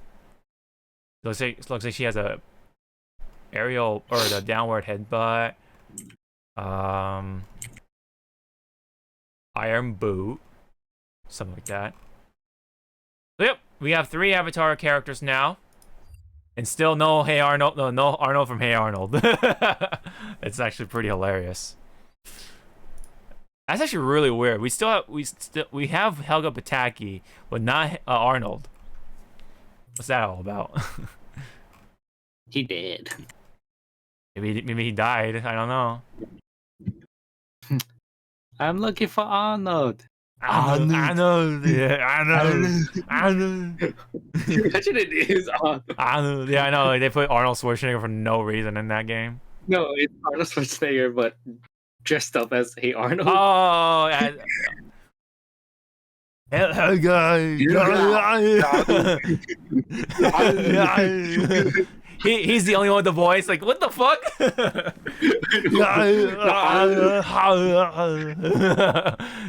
Call me football head again. No, I must get this item. No. Oh, man. All right, that's enough of Arnold. But so yeah, that's what we got for Nickelodeon stuff. It's coming out soon. I think for the most part I'm getting on PC just so like have that possibility of modding in the voices, but we'll see. I thought about getting on Switch, but apparently the Switch is getting botched in a way because apparently the rollback netcode doesn't work on all modes for the Switch version for some reason. That's what I've been hearing, which is like, Oh yeah, dear, oh my! Oh, yeah. It's like we could have seen this. yeah, with the Switch. But everything else, like PlayStation, everything else works just fine apparently when it comes to netcode. I don't know why, but whatever. That's how it be, I guess, with the Switch, because Nintendo's online sucks. I don't know. Maybe it might be that. All right, let's move on to a different fighting game now. It happened. You said you said at some point that Saber was gonna be in Melty Blood, maybe because this is Type Moon stuff. And there you go. We have it here. Saber in Melty Blood. The game is out at this point. The launch has happened with the base roster, and Saber is part of that. Oh yeah, this is the. Where is Saber? Saba. I thought I had the video for it. Sorry about is Siba. yeah, Saber. Saba. Yeah. Oh, there we go. I believe I Right just there. read that. この剣にかけて勝利を視力を So 尽くして she くれ made it. 相手にな What ってあげ other る fate servants will be able to stop it and say hello? I'm not sure how many are gonna make it in there, honestly, because the old one, これでブレイク決着をつけ I don't even know if they had Saber in there. 狙い撃つ踏み込む I want to say at least they're gonna put Archa. Archer, maybe, yeah. Or Amiya, because this is easy. I'll laugh my ass off they put Ozymandias, but I'll be like, why? That's a shot in the dark, my friend. Yeah, that would be a shot in the dark because I'll be like, why? Okay. It's like Gilgamesh has My- more viability. My biggest wish would be Quetzalcoatl, and I definitely want to see the pile driver make it in there. It would be so fun. You just want to hear say, "Ore!" Ole! He just does that. He just tosses people. Yep. I just want to toss up people and pile drive them, man. That's what you do with Quetzalcoatl. while smiling, going, like bringing him down back to earth. And she has the sword. Like, oh my goodness, that's like she's gonna be like block string central because it's multi hits. It's like you're gonna be blocking a whole lot. And she has a grab. Like, oh my god. But no, so we have Saber for right now. I want to say we're gonna see some Garden of Sinners in there for sure with Ryogi Shiki. Ryogi Shiki. I still need to finish that movie series. I have to. I got through because there's like what six, movies. 5 movies. 7 No, movies? I think there's 6 or 7. So I know you're not supposed to know that there's a actual way to watch it, but I didn't want to, so I'm watching it like how it's supposed to be watched. I know I'm on movie 2. Okay. And I'm already like, I can't follow this movie. It's kind of hard to follow, yeah, but I just want to see it because you just kind of see the lore on Shiki, Ryogi Shiki, and all that. So I'm sure she'll make it in there at some point as DLC for sure. There are like way more characters in there that are not in there.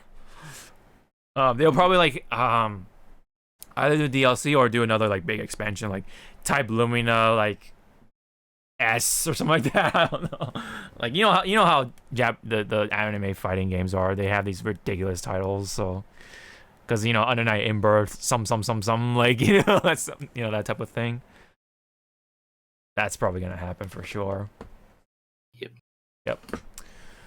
But yeah, Saber's in there and the game is out for sure. Funny enough, fucking Ender bought me the game because he wasn't sure how the PC version was gonna go. So he was like, yeah, I'll just buy it for you so that way like you're not too what do you call? I guess so you're not choosing hard. Yeah. Or something. Something along those lines. So So I was really appreciative about that. So I was, He yeah. pretty much helped ease the burden of choosing which one. I know, yeah, he definitely did. So I haven't checked out just yet because I was finishing up Tales of Arise, and now that that's out of the way, I'll definitely try to dive in tonight to do the tutorial and learn all the mechanics or most of the mechanics, and I want to try to learn Volve, man. That guy with the ice and the cape and everything. There was that stupid video with the farting in the intro video, but I want to learn. Imagine they made a patch as Uh-huh. an option when you pick that character What the stupid intro. that he farts Hey. instead of saying his lines. He just farts, Mm-hmm. and you do have the option to turn it on and off. That'd be so hilarious. That's when you stare at Type and Type Moon going like, "What the hell is wrong with you guys?" Yep. And French bread. So, At McDonald's, at McDonald's, you gotta have I forget who was the one that they were making the memes that she walks like she's presenting something, I'm not too sure. and then someone like drew in like she's holding like McDonald's kids meal. Oh yeah, I think I know what you're talking about. It's it's the little girl, right? The who knows Baji Yeah. Kwan? Yeah, it's Miyako or something. I forget. Anyway, there was a bit of an Easter egg if you have the game, and I think sometimes you can like switch out voices or something like that. But apparently Saber says French bread, like the company name in the beginning, and if she does, yeah, I'll just play it right now. Type Moon. Delight Works. Okay. France Pan. France pan. When she says France pan, it sounds like she has her mouth full because she's eating French bread, so She's eating the croissant. yeah, croissant. France Pan. Yeah, it sounds like she has something in her mouth, like she's eating something. Yeah, and then pretty much, yep, that's the gift that kind of sums up Saber because I she likes wonder if eating. she will have a mechanic that if she's at low health and she gets hit, she turns into Alter. No, no, it definitely doesn't. I don't think she has that mechanic. I know, but imagine that. Imagine, yeah, but imagine, yep, that'd be kind of She cool. has like a Dark Phoenix, like. Oh mechanic. no, I can't control it. Oh, that'd be terrible. She comes into a freaking altar and then like one hit, you're dead. It's like, Oh yeah. what? Oh man, speaking of which, I heard Tono is gonna be, or I heard Tono is like really messed up right now, at least in the early meta anyway, because she kind of plays like Carmine from Crash Tag with the big ring thing that you can like do mix-ups with. You can like just do all kinds of stuff, and not to mention Sonic Fox has been playing her, so that he's like really showing, or excuse me, they are really showing of how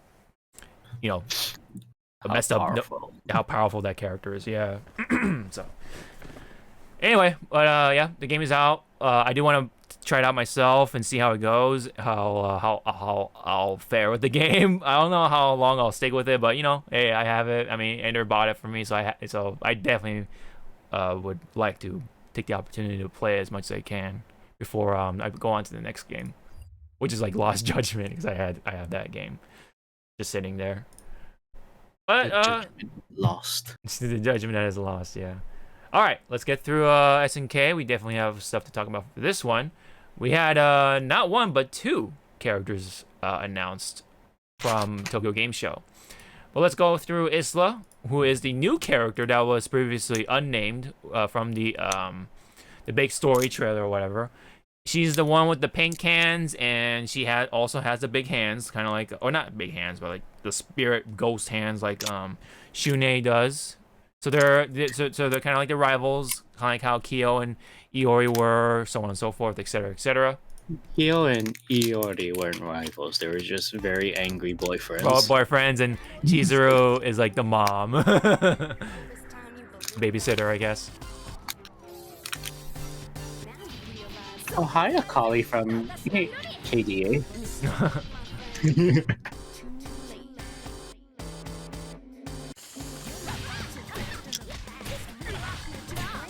I like her animations. I like her animations too, but I'm sorry, as a watcher, I really hate these cuts. Yeah, I think I have to There's say no flow with it. I It's have just to like say, yeah, it's just like it's just very, that. very sporadic. It's going back to that old thing from the very first trailer for KOF, so that's kind of like unfortunate that they kind of regress back to this. But point being though, I think the character looks really cool. I like that she fights with her hands in her pockets for most of her moves. But I like how she like uses the hands. She has a double jump. She has, yeah, she like swings off of her hands to like do a flash kick. It's actually really cool. She really puts the meaning to it. Do you want to catch these hands? Yeah.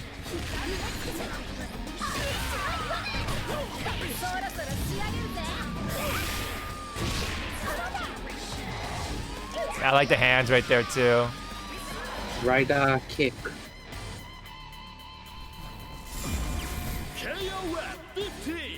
Yeah, they did a good job with this character. She looks really cool.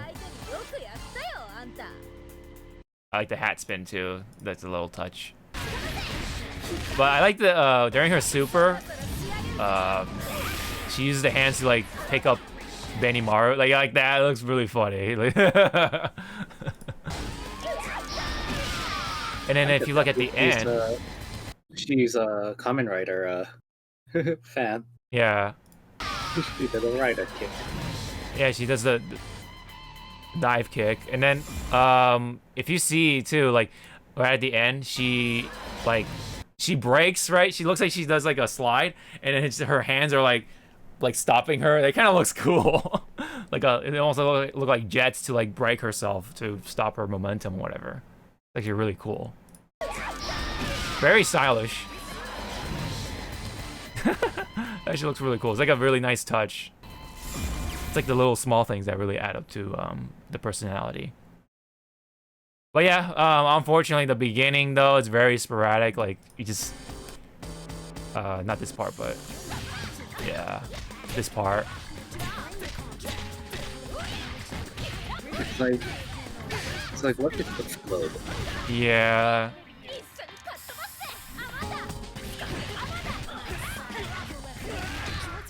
Like there was no flow in the beginning.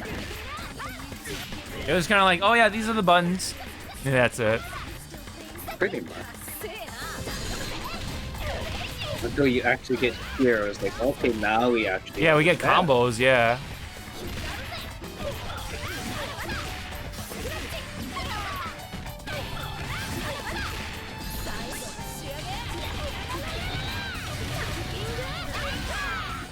Oh no!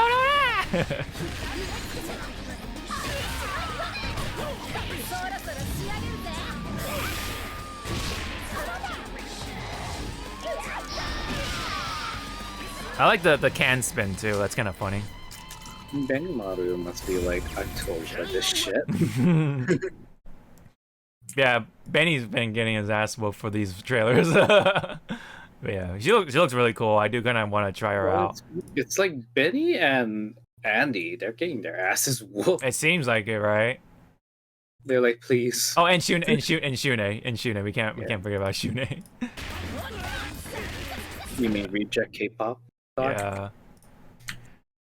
Like I said this before, but I think if he came out during the 90s, he would have been really cool. And then like people over time like would have those like rose-tinted glasses be like, no, he's still cool or whatever. But like he came out way after, so now people are kind of like I don't like his character design, or his color scheme looks off or something like that. Like he just looks weird, you know. So I think he just came at the wrong time.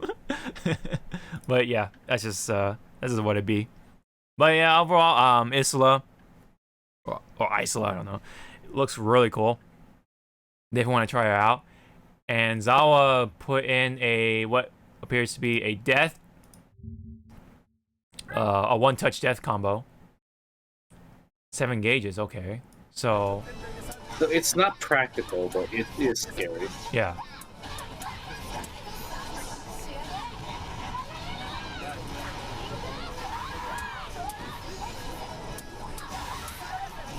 Holy shit. That's why when I first saw this, I was like, what is scaling? Yeah. There is no such thing as scaling in that game. Because usually when you do like at least one super combo, that's when the scaling like really hits in other fighting games. Yeah. This one, it looks like, oh, you're continuing the combo? Okay, here you go. It's like, no, please. Stop. It looks, hurts. and it actually doesn't take much execution either, because it looks like all you have to do is just do, the most you do is in the beginning, which is like this many buttons, right? Yeah, with the jump in, right? And then you just confirm into one super. And then juggle from that, and then confirm with a button, and then go into another super right after that. And then, which is the one big kick, and then you go into the climax. And that's it. That's how it kills. That's crazy. But yes, you do need a lot of meter though. Yeah. But damn, if there's like one touch death type of things, that's gonna be wild. Yep. That's crazy. Maybe they'll adjust the scaling on that, but otherwise, man, that is nutty. But you do have to remember though, it's a 3v3 team-based fighting game, so there's that. You do have to take that in mind. If there isn't that kind of scaling, maybe that could take the game a lot longer, like Dragon Ball FighterZ, and we do not want a Dragon Ball FighterZ type of grand finals, like Goichi versus Sonic Fox during that Evo, man. That took so long, man. Now, granted, I guess so. I mean, I think it was a good grand finals, but it took way too long because the damage is way too low. I've never seen so many Bardock level 3s in my life. Or just level 3s in general that have that same animation in one tournament. That was way too much. Anyway, that is Isla. We got K now in the game. K-Dash. Or whatever his... We'll just call him K. Yeah, K. It's K-Dash, but... Dash K. Dash K. Circle K. Yeah, it's doing that thing again. It's the sporadic button kind of. Okay, that one's kind of okay, but yeah, this part. Oh my God, it's like so much. But.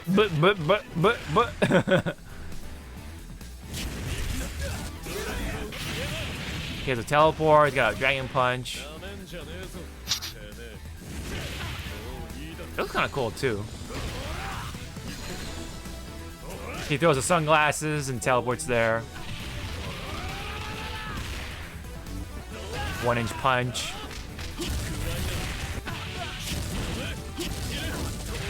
These combos look cool too.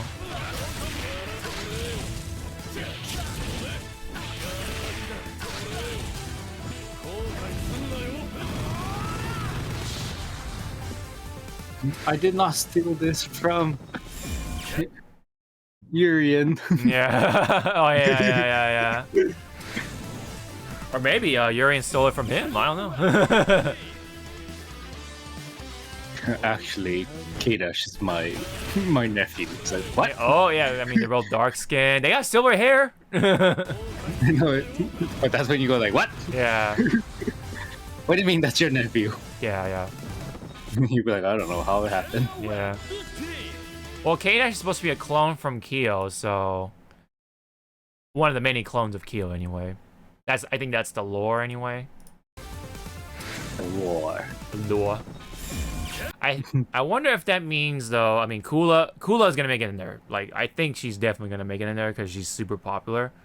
But who would be the third person in that team? Because it's gonna be K, Kula. I don't think Maxima's gonna make it in there because he's not. I don't think he's that popular. I don't know. Even though he is kind of like part of the lore when it comes to those three, but I don't know.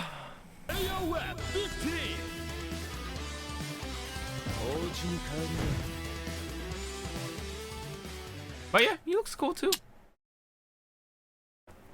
Looks neat. It's gonna be the girl with the eyeballs. That's Oh the third yeah, member. yeah, Sylvie or whatever. Yeah, that's the third member.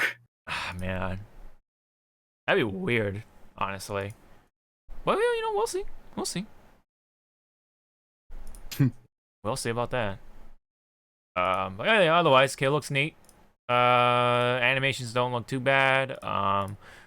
But the new characters like Isla, for example, or the new model, like the characters that haven't had a 3D model, including Isla, of course, are looking really good. I think they did a good job, like implementing like cool, like looking just awesome things and personality and stuff like that. Inject that personality into it.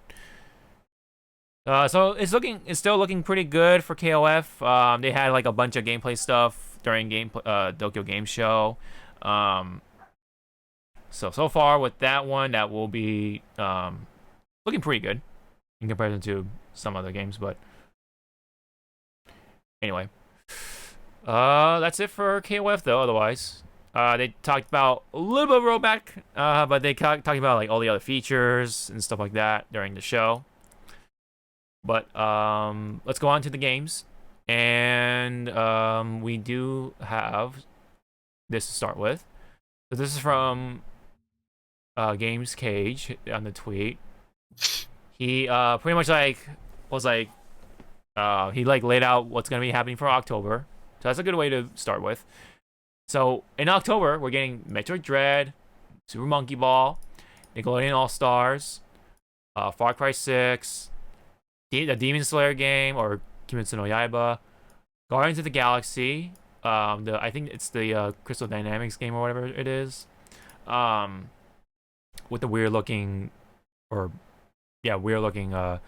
Star Lord and everyone else, and then the Superstar Mario Party Superstars game, the Final Smash character presents. We even have the Dragon Ball Super movie panel coming up, I guess. Let's throw that in there. And then the Animal Crossing Direct, the OLED Switch is coming out, and then I guess there's more in October. Like, holy crap, there is a lot to look forward to actually in October. Is there something that you're looking forward to in October at all? Halloween, yeah. Are you doing anything for Halloween? Like, are you trying to like have a safe sort of Halloween celebration, or you just want an excuse to cosplay or something? See, the cosplay that I want to do, it's not allowed at work, so it's like shit. Oh, yeah. Home Depot with the costumes, yeah. Yeah, Home Depot. Yeah. I'm just looking forward to watch all my favorite Halloween movies, starting with Hocus Pocus. Ooh, okay. But see, I always throw people off by asking this: is The Nightmare Before Christmas a Halloween or a Christmas movie? Why not both? I know some people say why not both, and I was like, no, you have to choose. If you had to choose one, you know, I would say play it on Christmas, because it's all. I mean, they're not. I mean, for the most part, it's mostly about Christmas, right? Because it's about saving Santa, or what do you call?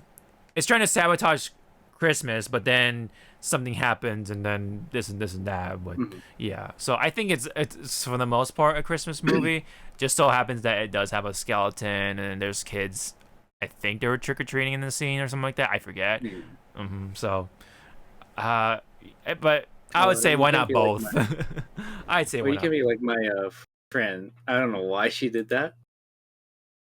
So she watched Nightmare Before Christmas on Halloween, but once it got to Christmas Town, Yeah. she stopped the movie, and then she waited till Christmas to continue the movie. That's so weird. I was like, "What the hell? What the hell are you doing?" She's like, "She went into Christmas land." Wow. I cannot go to Christmas land yet. Oh. I was like, but then I was like, Then what about the scene after his first visit to Christmas Land? He goes back to Halloween Town. Are you gonna stop? And then wait for next Halloween to continue the movie? She's like, no, I'm not that stupid. That's a very interesting tradition. Well, she only did it once, but I was like, in my head, I was like, wow, you're stupid. It's like, just pick a pick a day. Yeah. I mean, for me, for sure, when it comes to just games alone, I have Nickelodeon to look forward to. I do want to play it just for the shits and giggles. It's gonna be fucked up, man. That game's gonna be so stupid with the spikes and like the stupid grab range. It's gonna be so ridiculous. Metroid Dread, I do want to play that. I could use some Metroid side-scrolling stuff. But when it comes to something else, yeah, like the directs and stuff like that, Animal Crossing Direct, I'm looking forward to that one. And of course, the Smash Direct, just to see people mad. You know, that's pretty much where I'm at that point. So that's pretty much it for me when it comes to that, when it comes to mine. So, okay, so let's make some observations. And it does have to do with the Kirby game. So, for some reason, the West loves to change around the box art for Kirby, like especially with the expressions on his face. So in the Japanese one, this is, you know, looking more innocent looking. He's looking curious, right?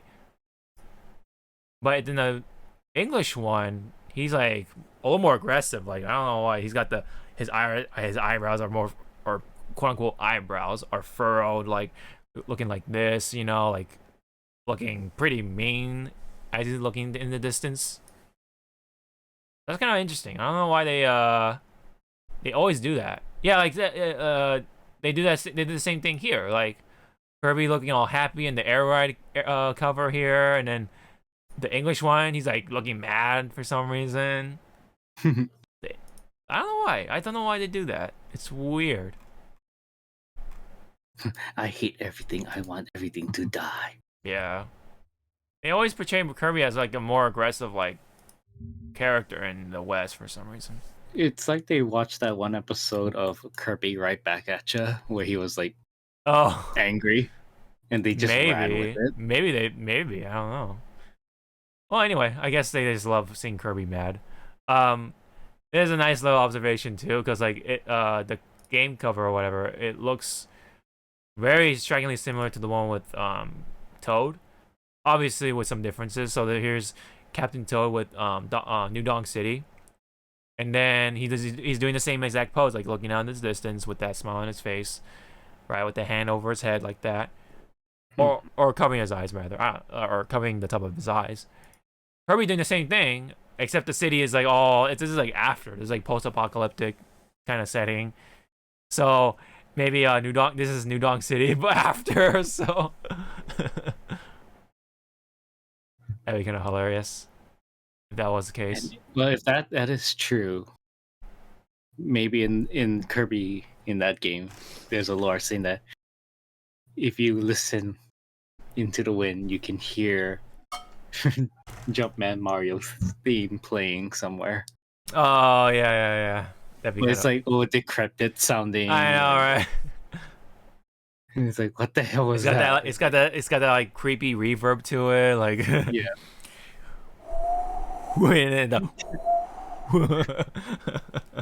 And then Kirby turns around and there's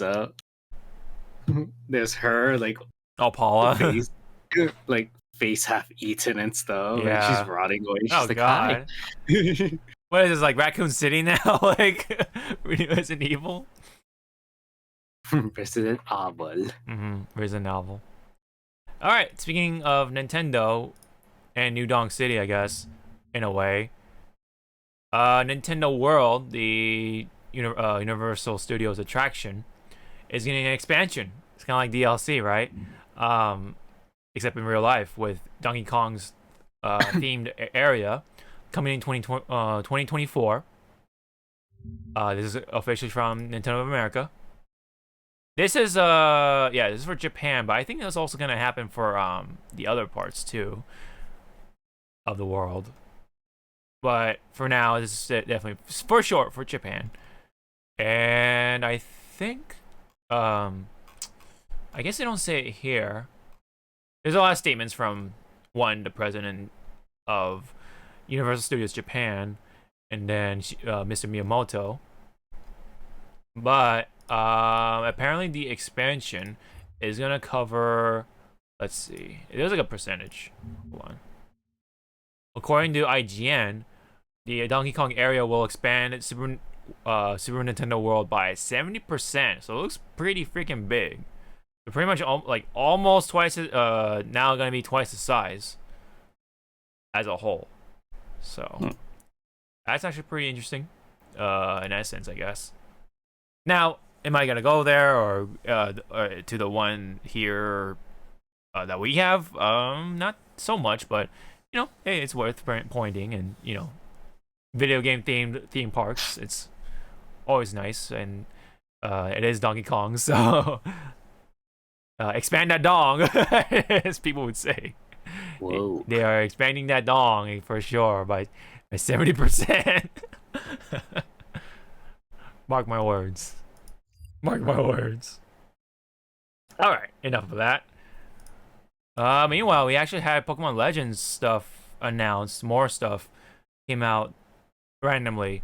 So there was a Japanese trailer, I guess. Let me pull up all this stuff here until we get the video. Yeah, so we have a video. Oh, this is oh, sorry about that. This is Brilliant Diamond and whatever. Was it here? So hard to track. Oh, there we go. So this is the new video from the Japanese side of things. I don't know why, but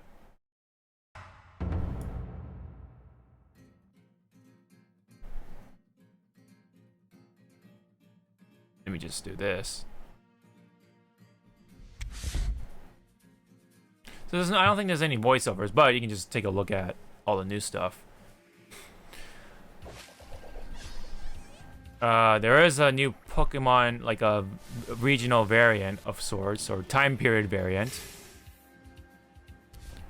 But we do have a certain character, make it in there, as a with the ancestor of sorts. You can take a wild guess as to who. Your mom. Your mom. What is this, fucking Ray William Johnson? Damn, that's so old, man. And then there's this guy. I wonder who he's a reincarnation of, right? Your uncle.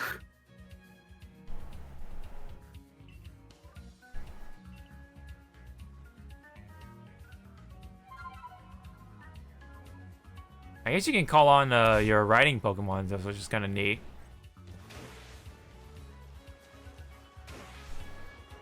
That's so weird. You can like just jump and aim with your Pokeball and throw it, and it's so weird. It's cool, I'll give it that, but yeah, it's just, yeah, the graphics still need to get worked on and stuff like that. The frame rate, man, oh my goodness, it's gonna get rough. I like the art direction and the concepts and all that stuff, but the execution, man, could have been better. If you are not able to wear a kimono or a yukata, I'm gonna be very fucking Yeah. disappointed in this game. Oh, there's Mars' ancestor.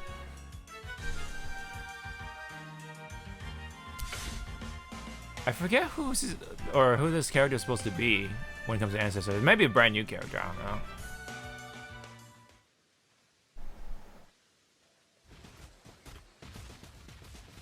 And there's there's the new regional Pokemon or whatever. Which is supposed to be Cleavor, which is the evolved form of Scyther. If you, I guess, apply a different element or type. So he got the rock axe. What are you doing? Punch him! Yeah, I know, right? Falcon Don't punch. call upon your don't call upon your Pokemon. Yeah.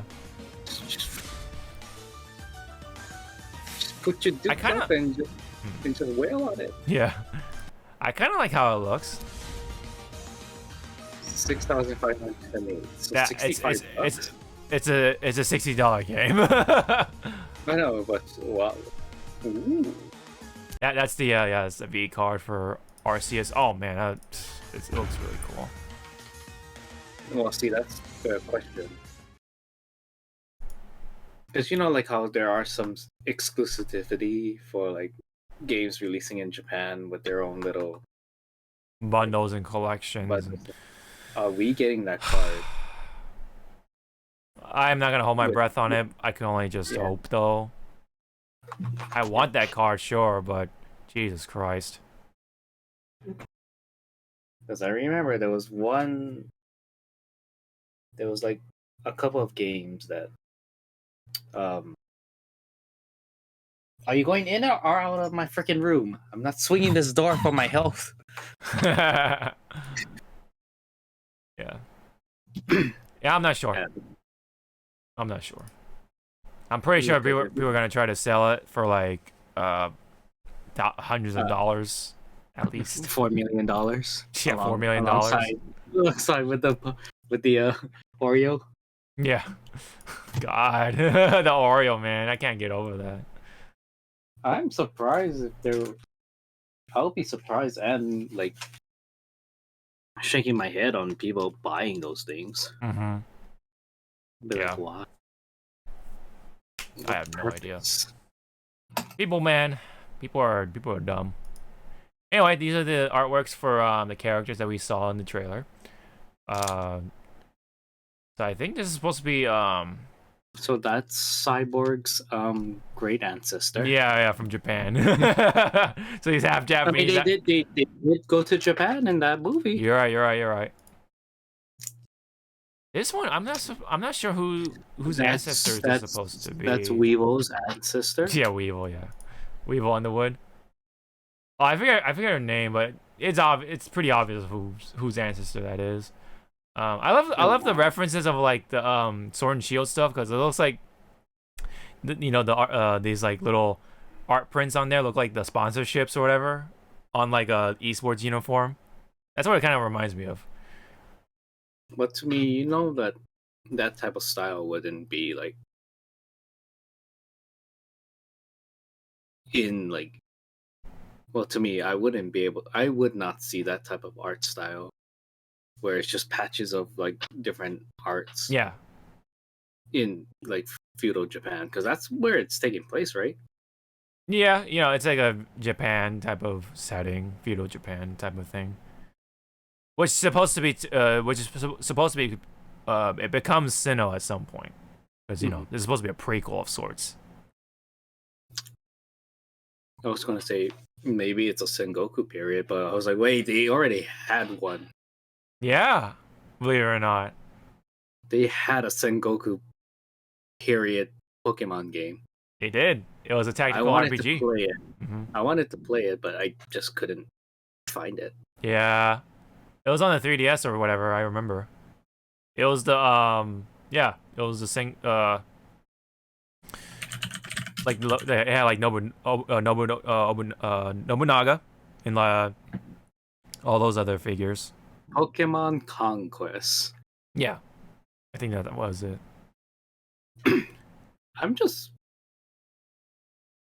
I'm looking at the game cover of Pokemon Conquest. I am really weirded out that Kenshin has Mewtwo. Nobunaga has Zekrom. Oh, I think yeah. Shingen Takeda has Groudon. Mm-hmm. I think that's Oichi. So Nobunaga's sister has Jigglypuff. I remember one of them had a Jigglypuff. Yeah. I was like, wow, you could have given her the most useless one ever. Yeah. Unless it's downbeat rest, And Smash. I keep forgetting his name. It's the one that betrays Nobunaga. Oh. Akechi?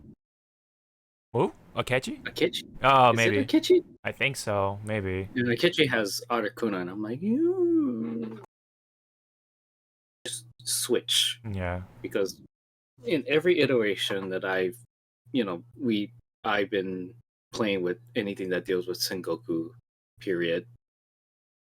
Kenshin is always associated with ice for some reason, right? Yeah.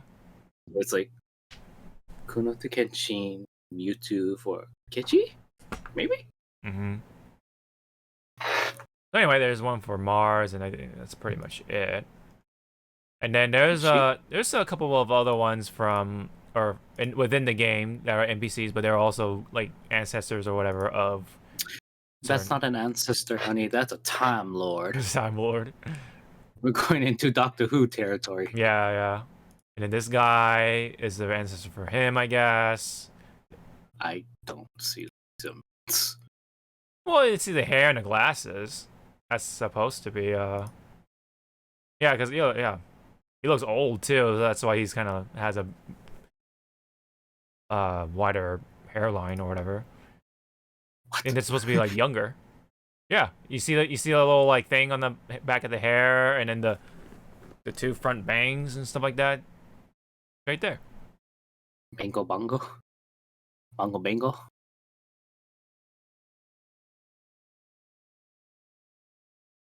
And then Okay, where's Hop?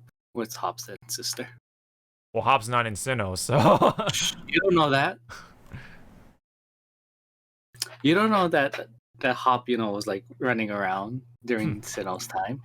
We don't really have an actual like Pokemon timeline. Yeah, no, now I do. That, like Diamond is actually the first, and Pokemon Red and Blue are actually the end of the Pokemon saga. And stuff. I don't know.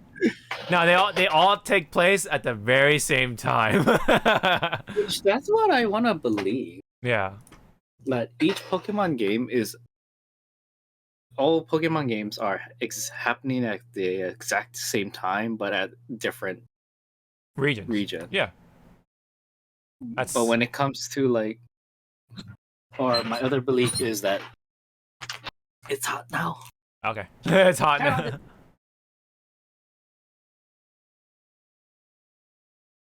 Okay. Anyways. Yeah. Can you hear that fan? No.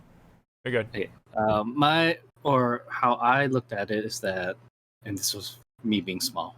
Mm-hmm. From Pokemon Red to I wanna say Crystal, it's the same character, just going into different regions. Yeah. That was my interpretation. Yeah. Cyborg. Yep. kind of looks like Cyborg. The eyebrow is kind of what's throwing off. I forget what's that guy's name? He's the guy he's the leader of Team Aqua. There was Maxim or whatever from Team Magma. I want to say it's Archie or something like that. Archie or something like that. Something along those lines. I want to say that's him. That's his ancestor. Kind of looks like him.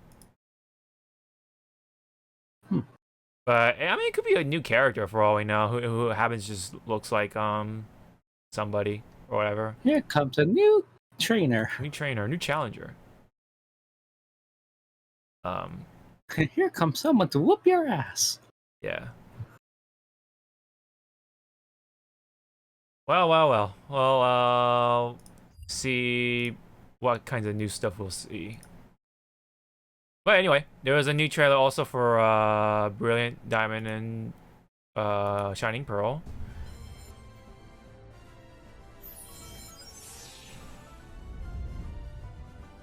It's not that long, so I guess we'll take a look at it. Oh, it's got the gym, yeah, some of the gym leaders in there. Oh look, Weasel. We were kind of talking about that earlier.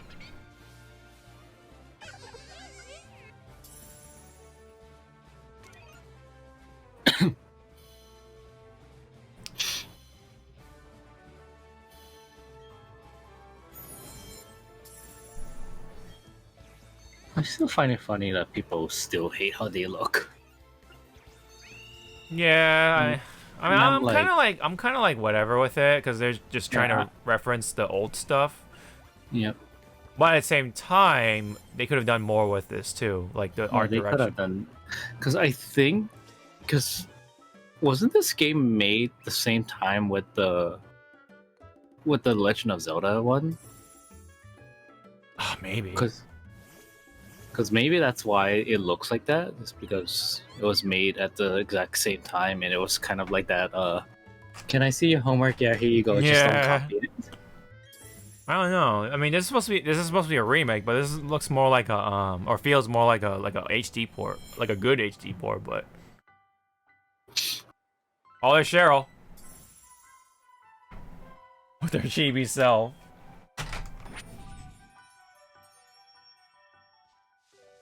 Or Momi as a. Why did that picture of her look like she was there? See this how this picture look Yeah. of them? Why does that look like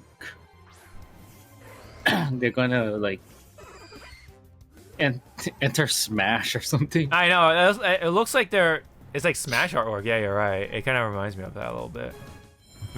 Oh, there's Guardian. I'm trying to find my beloved Lucario for reasons. It's like, oh, Yeah. it's like, oh, we know where this is going. Yeah. I still hate that movie. That Lucario movie. I still fucking hate it. Mm-hmm. The horrors with me. It's like, please. Oh yeah. That's what they model off of too for Smash, the movie Lucario. I know, that's why I kind of hate it. It's like that movie wasn't even good. And there's Manaphy, I guess, if you pre-order the game, or maybe some. Why? Huh? Even that movie was bad. Oh, the Manaphy one? Yeah, it was Pokemon Rangers, right? Yes. And I remember May was like super attached to the Manaphy. Which I still don't understand. It's like it's like, you know, that Disney trope. It's like you just met this thing a day ago and now you're in love with it. Well, it's kind of different No. well, it's different with an animal. I understand that, but if it's like a person, that's Yeah, okay. You need but to take more time with a still, person. Yeah. but it's the same thing. To me, it's the same thing. It's like, May, you just met this thing like a few hours ago, and now you want to risk your life to save it. Stop. I mean, it's a legendary Pokemon or it's a mythical Pokemon. Yeah, it's a mythical Pokemon. First off, two. I mean, it's a movie, so they gotta like rush it, man. Yeah, it's a movie, and I'm like looking. I'll be like looking at May. It's like, May, you're not even a water trainer. Let me call an actual water trainer. Hey, Misty, they're about to kill this water Pokemon. You just see her like just on her bike on top of the water, like it's parting ways, and it's like, oh, hey, Misty, what's up? Who's doing what to water Pokemon? Them. Here's a mythical legendary Pokemon you can take back to Cerulean Gym Yeah. for safekeepings, right? Yeah. Well, in any case, that is the trailer for that. It just shows off a little more of the game, really. So nothing too out of the ordinary.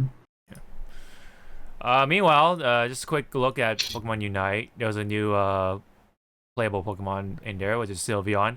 I have a good feeling this one's gonna be very annoying, just cause like Sylveon is like up there with the meta, so they'll probably make this Pokemon a meta, so that way people are gonna be like, oh my god, I want this character so bad, so they'll drive up the sales or whatever. That's about it. Yeah, I mean, you see some of the skills and whatever. Oh, it's got an AOE attack. What do you know? And then there's Gengar with the space the space suit. So how much money are you gonna pour into that game to get that costume? Well, I'm not playing it, so I'm not really gonna put my literal 2 cents in there. So, But it's Ganga.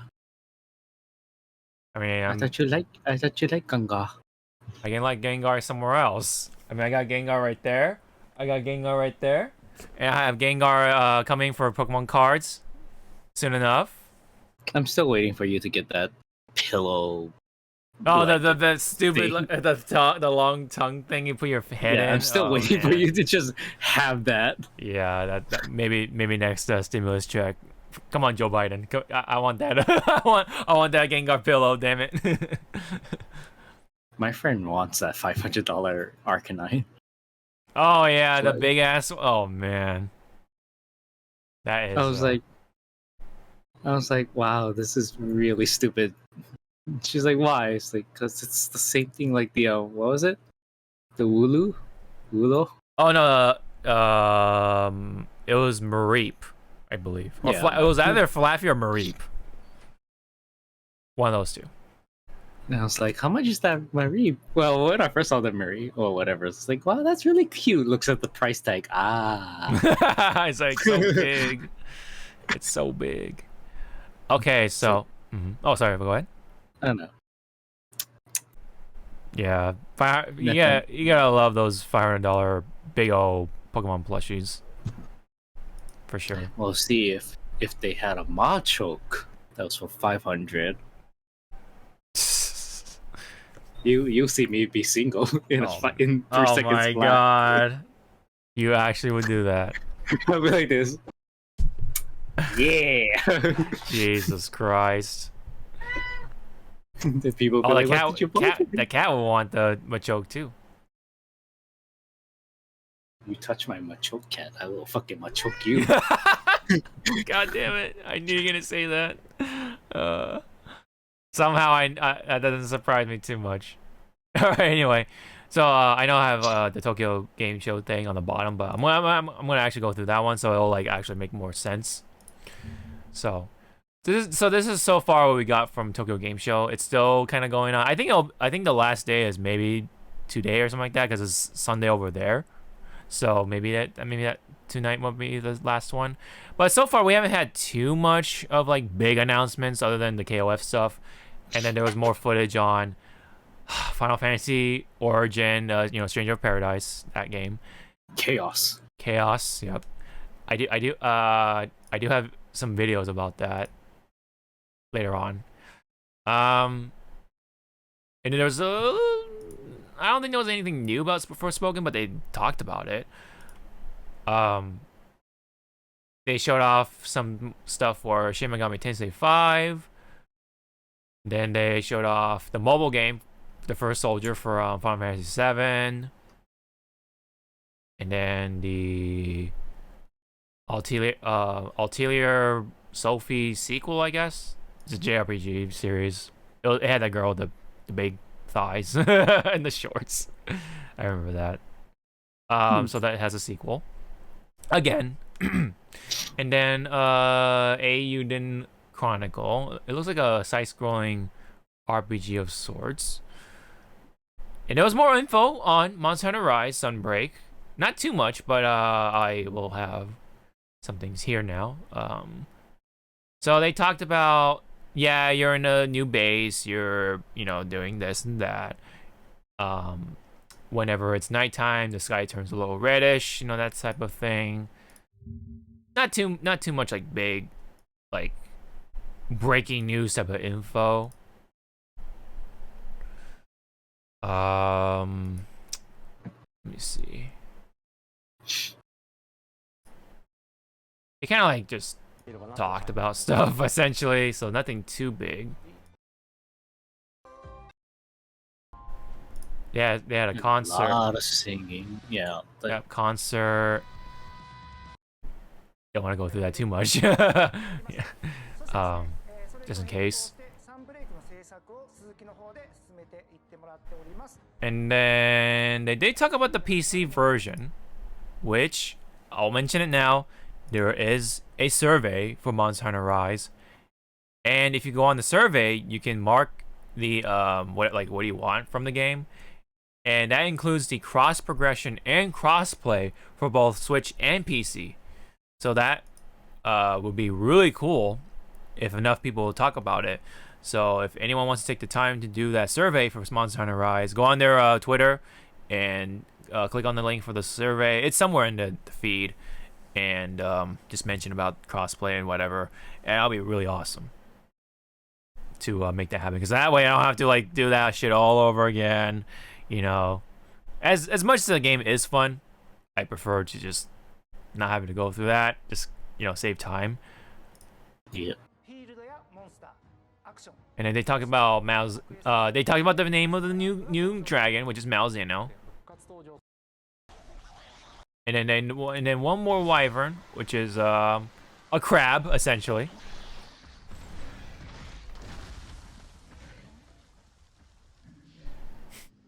I can see you nodding your head. So it already shows you how it'll fight. Like, I guess if you do like a big attack or something like that, it'll like break its shell to like move away and like, I don't know, like it essentially will eat up a hit. It has armor, like literal armor. It'll eat up hits essentially, I guess, and then it'll survive that way. Ooh, it looks like it has quite a bit of dislikes too, just because I guess it just didn't provide too much info. But anyway, that monster is called Shogun Cenatar. I want to say. You good.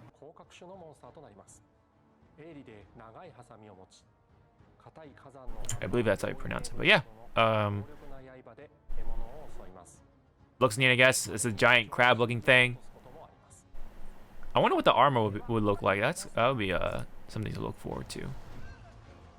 Yeah, and it's the PC version. They're showing off like, oh yeah, no, like higher frame rate, you know, for optimized gameplay, blah blah blah. Looks better graphics, high res stuff like that. And that one's coming January 12th, 2022. Pre-orders are available now. And they talked about the story stuff, I think, too. So more monsters are gonna come there. So more updates for the Monster Hunter stuff all around.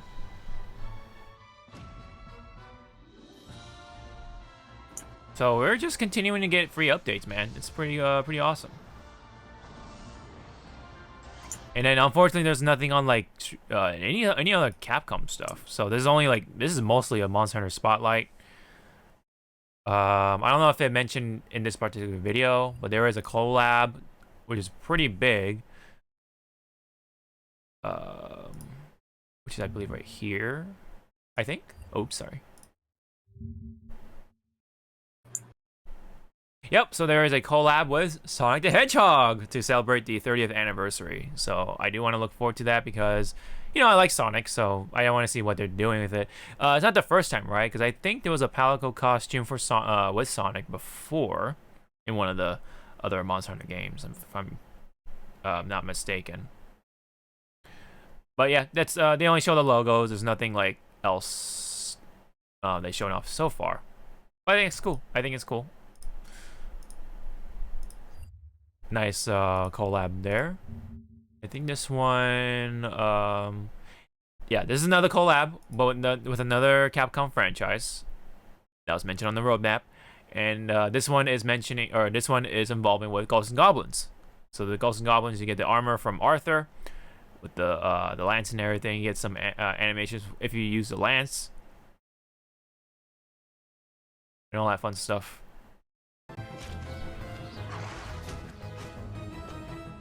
Looks pretty goofy, pretty funny.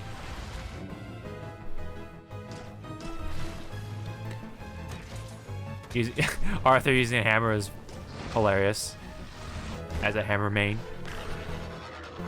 Demon blades.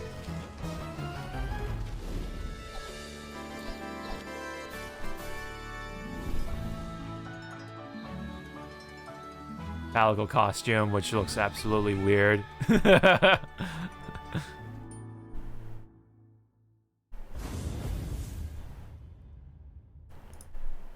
There's the Arthur collab right there, or Ghosts and Goblins collab. So that's pretty neat. There's a survey right there, as I mentioned before. So again, go on their Twitter.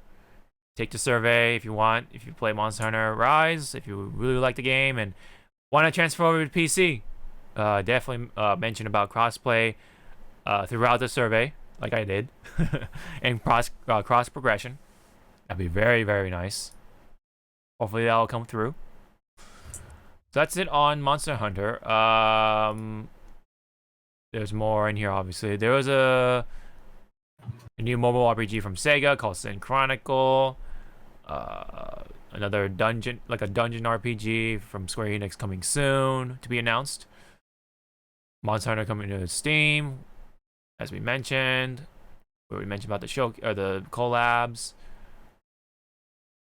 Xbox had their own little live stream for Tokyo Game Show, and I guess they wanted to push their sales for the Xbox in Japan. This one's kind of cool. If you remember Ikumi Nakamura, who did the whole like spooky thing from E3, got herself a gig going on with. Apparently, she's helping working on a Gungrave sequel. Gungrave, yeah. So that sounds pretty awesome. Looking forward to how it looks. I never play any Gungrave games myself, but gonna be spooky. You say that? Oh yeah, I mean, it'll be pretty cool either way. There is a kitty. Anything you want to say about Gungrave?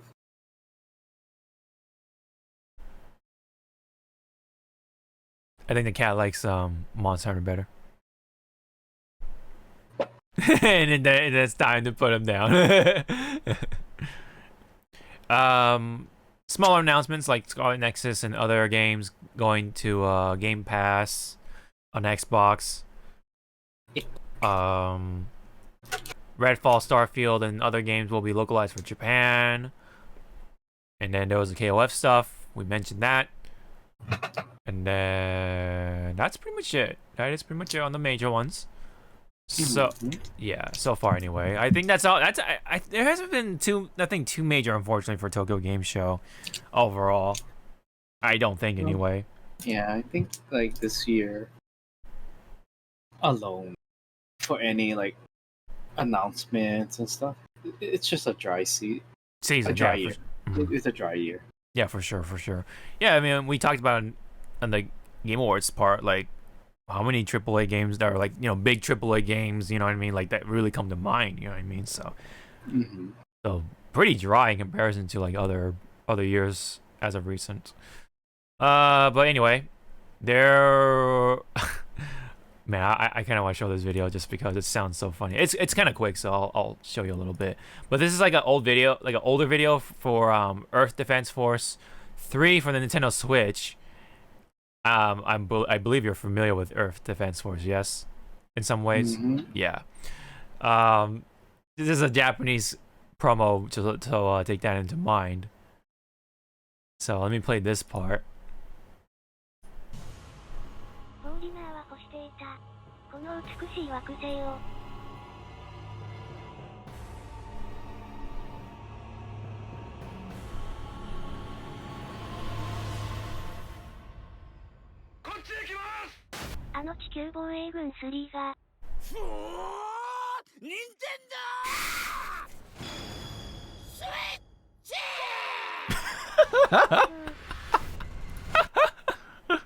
Why does it almost sound like the guy from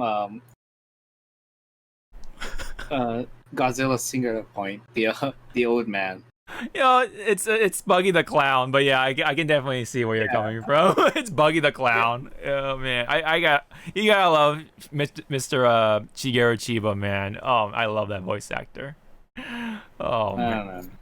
I love Buggy, but for the actor, he captures the essence of Kefka from Final Fantasy. Oh yeah, for sure. He plays a lot of clowns. Funny enough, actually. Maybe he is a clown.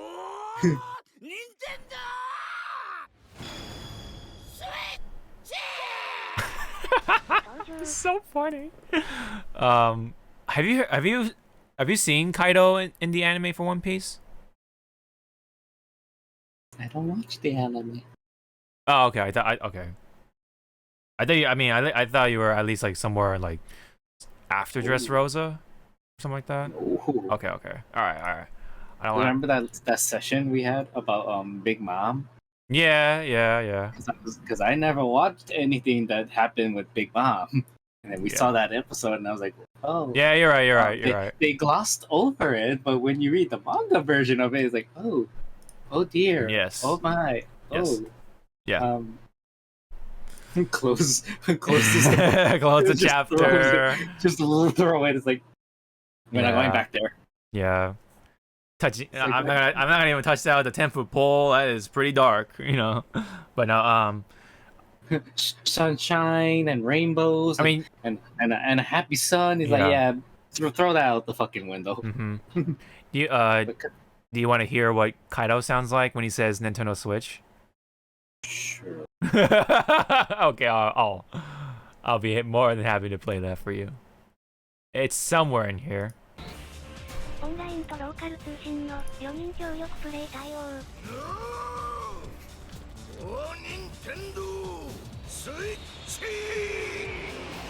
that's the voice.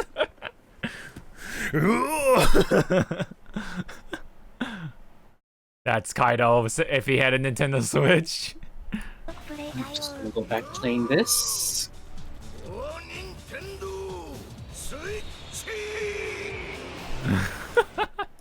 It's hilarious. It's scary. Yep. I'll do one more Buggy the Clown and then we gotta move on.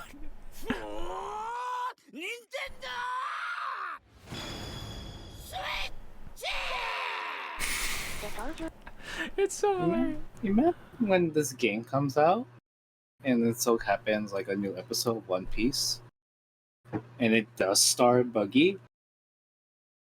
You just hear him just screaming that out of nowhere, out of context, and you just see his crew going like, "What?" Yeah. Oh man. You're gonna be like, "What are you talking about, Captain? Like, what's a Nintendo Switch?" And it was like, Buggy, Taisho, boo. Yeah. You just see him like, Yeah. he has in his hands. It's like, whoa, what is that? What are you playing? I don't know. I don't know what you're talking about. Anyway, there's one more. I kind of want to throw it in here. Apparently, there's a new River City ransom game coming out, but with a theme of the Three Kingdoms. I don't know if there's. So I know you like your Three Kingdoms stuff, so maybe this might be up your alley. I forget if this was announced already or fully announced or not, but this was like a teaser, I think. no. Ooh, I'm gonna say, wait, hold on. Is it in images? There's like some screenshots. I think I had it in here somewhere. But anyway, there's gonna be one with the Three Kingdoms. That's what the logo looks like. I'm gonna skip it. Hold on. So you see like the flags and the spears and stuff like that.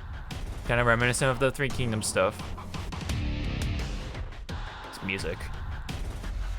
Well, if it doesn't have Toei attached to it, then it's not a true Three Kingdoms. Yeah.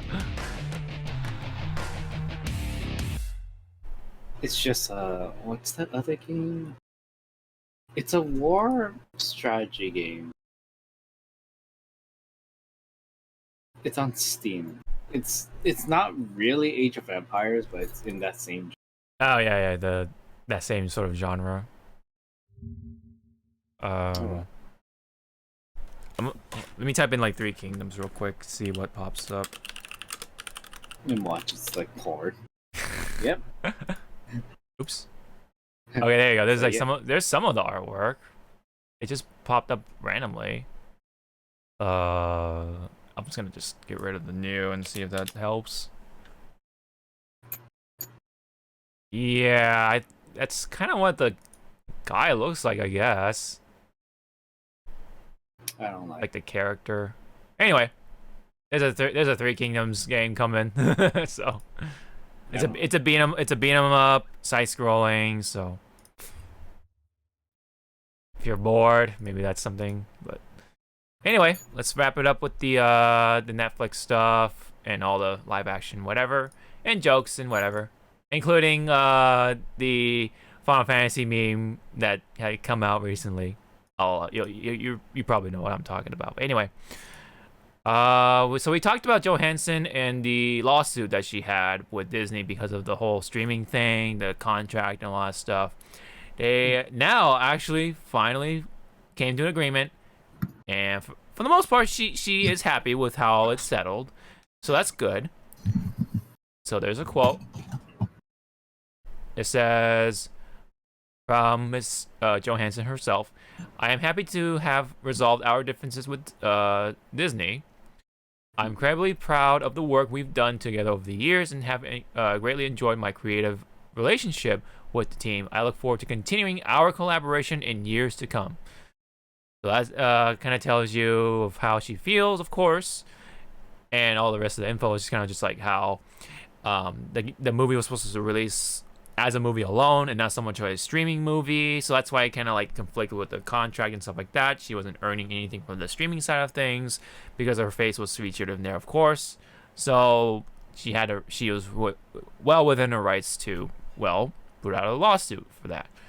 So they came into an agreement, everything's settled. So there's It no still boggles my mind that people are just still on the cusp of like, oh, it's just a rich woman trying to get richer. It's like, no, Disney broke their contract. So are you saying that it's alright that for contracts to be, breached nilly-willy with no repercussions? Okay. Clearly you don't know what a contract is. Clearly you haven't really worked. You don't know how they work, yeah. And it's also like, imagine, you're working. Yeah. And you don't get paid. That's pretty much That's pretty much how it is. Yeah. Like, I don't know how simpler that someone can explain it to those saying that, oh, she just wants more money. It's like, get out. Like in simple terms, imagine you did something at work and you don't get credit for it. That's like, that's kind of like the layman's terms, like how it kind of goes. So if you feel if that makes you feel angry and yet this doesn't make you feel angry, it's like, where are your standards? Where are your morals at, man? So yeah, it's like the House of Mouse is not always right. Yeah, not always right. Yeah, just because she got money doesn't mean she don't got the right to complain about getting more money and such. I mean, she was well within her rights because her face was featured in on a streaming service. So yes, obviously you should get your money out of that situation too. Royalty stuff. Yep. So that is the gist of that. So gladly that was resolved in her favor. I'm glad to see that for sure. And yeah, she's still with them. So still looks like everything's all settled. Water on the bridge. It's all good in the hood. But what's not so good in the hood, at least this is mixed anyway, is the live action Cowboy Bebop stuff that came out as of recent. And they came out with the opening. I'm not gonna play the audio here. We kind of get an idea of how it looks. Because obviously it's the same exact song. And it's the same exact sort of opening, but with that live action sort of flair to it. And how do you feel about this overall, just from the opening? I'm okay with it, but there are some shots it looks really bad. Yeah. Can you specifically point out which ones? That. Okay. Like him kicking. Mm-hmm. There's other parts where he's running. Him running is, I think, the worst shot. That part kind of like, I was like, whoa. Yeah. It just didn't look... See, well, if we rewind back when they were first showing like all the yeah. A little bit further when they were actually showing like the first like villains and stuff. Okay, the gun shooting was good. Yeah, the gun shooting is that. fine. This is actually a nice shot. Them using the blocks, squares to do framework is actually pretty nice. Yeah, I like the effects and stuff like that. the blocking and such. That's cool and all. But when it comes to like, yeah, the running part is a little weird. Because if I remember, Jet when he's running, he's like actually like you can see like weight to his running. Yeah. This guy has no weight to his running. He's like just He looks straight. like- He's like straight, just running. Kind of looks stiff, you know. And then I'm still flabbergasted that we don't see Ed. Yeah. We That's see Ein, but no and Ed. then they showed Vicious and they showed that iconic shot, and I'm like, Oh yeah, they cannot end the series on that. without Ed. Yeah. Yeah, without Ed, because Ed actually did shit in the. Oh no, she's pretty important in the series, you know. So, I mean, they did talk about Ed. If they plan to continue the series, if it does successful. in yeah. season 2, and Yeah. I was like, no, you can't do that. Yeah, You cannot show Vicious's thing. Yeah. story arc Without like right there in the credits. That should have been like Mhm. season 2 then. Yeah. Where's the part when he was running? Or with him running? I Spike. think it was in the beginning, Was it in the beginning? like very in the. It's like overall like pretty like I like the effects and stuff like that, but a lot of the parts is just like pretty tacky. And yeah, oh my Yeah, god. that's- there. yeah, I'm there you like, go. the fuck. Yeah. That running shot is just not Yeah, them running is like killing it. It's actually killing it. yeah. Not killing it in a good way. Like, oh my. Like I would say if he was leaning way more forward, because I remember Spike was really running way more like he's like way more forward as he was running in the shot.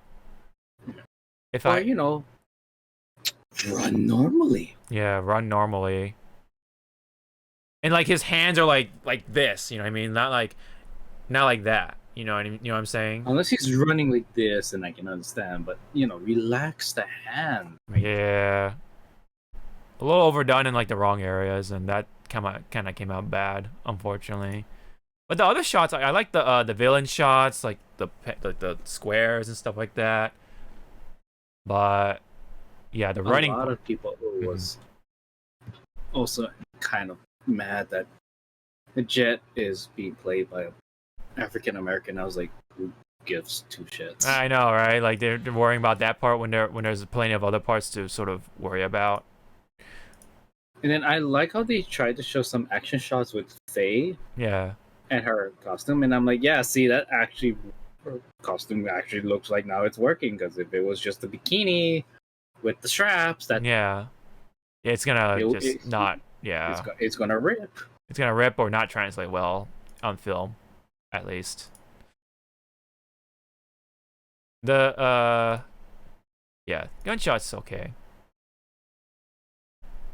But see, I remember in the old one, the gun was all the gunshots was the same gun.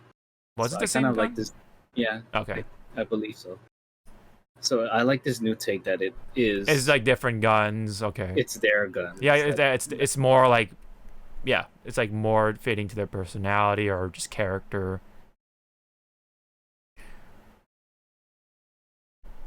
I wonder if they're gonna have because I know they said there are some episodes they're going to translate it to live action. It's not a complete retelling. Mm-hmm. I wonder if they're gonna do the slime episode. Yeah, who knows? Okay, see, I think that is a hint to Ed, the hand. Oh, maybe? But I was like, Ed Doesn't have Ed no. doesn't have- That's just Ed doesn't have nails. No, but that's a supposed to be Ed. that's a singer. Yeah, that's just a singer from I don't know, one of the episodes or something. And then, like you said, like there's that shot of Vicious and Spike doing that already. Like, what the fuck? Like, are they really gonna go through that whole thing without Ed? So, or maybe they'll just Try go back when it's not the church. It's the church scene, but once it transitions to like the gun barrels, behind them, that's right there. That's actually a nice shot. Oh yeah, for sure. Like you could put that on a poster. Oh yeah, that looks like the is that the chamber of the gun or whatever? Yeah, it's the chamber of the ship. Oh yeah. Okay. But that was like a really nice shot. Yeah. And there's Ein right there. Good boy. Okay, I don't. Where the blocks are, it looks weird. Hmm. You see how it cuts? Like his snout is resting on the bottom one. Yeah, and then and then the bottom like lip or jaw is like over the line. Yeah, it's kind of look weird. Yeah, It's kind of weird. A little funky. I mean, I see what they're trying to go for. Like, if you're gonna do that, at least do it over the head too, to make it like, I don't know, a little more complete. It was more funny that Ein was going to be a husky. Yeah, I know, right? Yeah, I remember hearing that. Nah, it has to be a fucking corgi. Yep. And I laugh. I'm also laughing that people are saying, "Why is Lucius Malfoy here?" I was like, oh my god. And then when I think about it, like the wig that they're using for Vicious is very bad. Oh yeah, what's that part with the walking or whatever? There you go. Yeah, it's kind of just like I don't know. It's like a generic white wig, and it's like if you look at how vicious his hair is, it's like it's called hairspray and a lot of gel. Mm-hmm. Yeah. Yeah. Either way, not gonna hold my breath on it too much. But it looks okay. It looks okay. It could have looked worse. Yeah, it could have looked. It gets a okay pass. Yeah, it's like a 6 out of 10 for me for right now. Like just from first impressions type of thing, you know. It's just a matter of now how it all actually is as a show. I mean, it could be good there possibly, but I'm personally not gonna hold my breath on it for too much. So, all right, if we don't have anything else to say, I think we can definitely move on from there. Leave it off of there.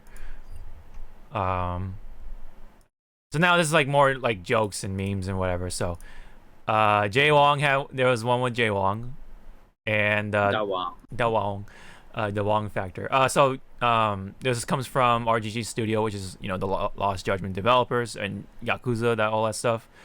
They put out a tweet. It says, "What does your Lost Judgment fighting style say about you?" The Crane style, who says my foot has to pick a direction. Tiger style, what's blocking? Snake, Evo moment number 37 lives in my head rent free, and then hashtag Lost Judgment. And then Justin or Mr. Wong had a quote tweet saying, "Damn son, even in Lost Judgment I get bodied." So that's just pretty funny coming from Lost Judgment. I think the game has been doing pretty well for most part, so I do want to get my I do want to put my time into it. It's definitely not as long as like Tales of Arise, so I'm not too worried about it.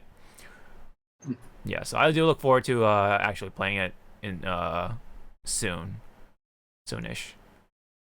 But yeah, that was funny because Justin Wong and Lost Judgment of all things, right? Okay, so there is this scene for Stranger of Paradise Final Fantasy Origin.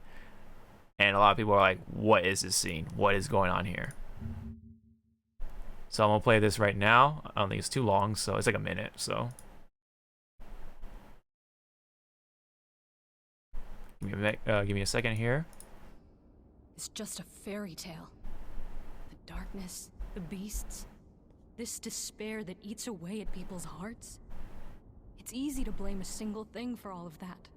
It gives people hope to think the world can be saved with a single heroic deed, even if it's never that simple. So I decided to become a can you hear this, by the way? I offered myself to the darkness and prayed to become chaos, hoping some band of heroes would defeat me, and thus put an end to this empty dream.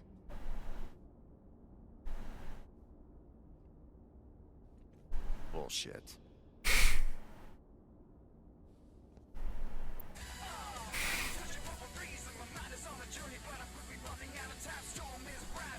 Like, what is this? It's bullshit. It's bullshit. And then he just stops. It's just a fairy tale. He just stops playing it. Like, what the? I thought that was gonna be like the intro. Like, okay, like, boop, you know, hit the phone, and then they walk out of the castle, all badass like, and then the title, boom, you know, and then title fades away, and then he's in it, and he'd be like, he's out there, I can feel him, you know, he does this and everything, like the heart pounding or whatever with his fist. Or chest pounding. Shadow your expectation. I guess, right? So this is actually the original scene, the original like thing, no editing or nothing, because there's been a lot of memes about that, you know, people editing that in there. And no, turns out that's the scene. I'll play like here. Bullshit.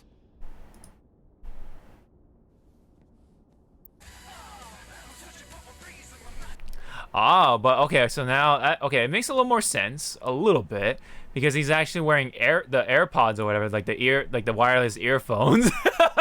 It's actually even more hilarious that you're not actually hearing, or they're not hearing this, but we are, because we're Jack, so we're only hearing this. Only us are hearing this. That's actually hilarious.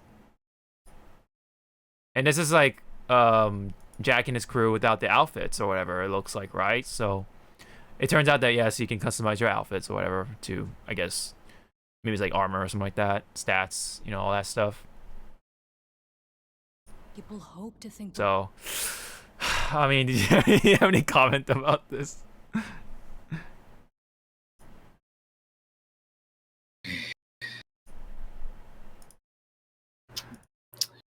Where's my?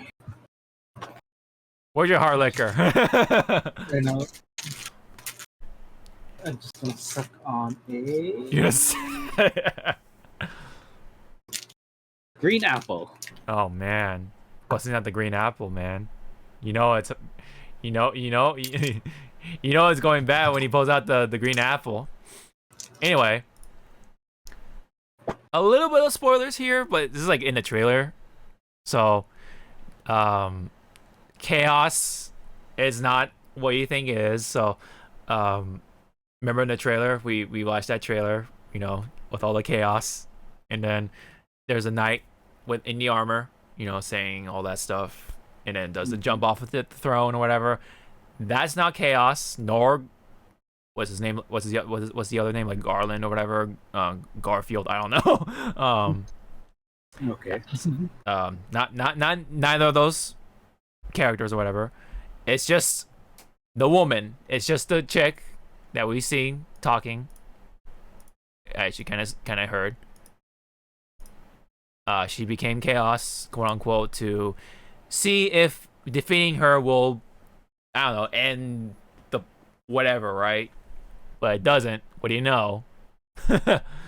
So already there, like the writing is pretty weird, and then yeah, so spoilers. That was just Chaos Advent, I guess. That's the name of the boss, and it's that chick.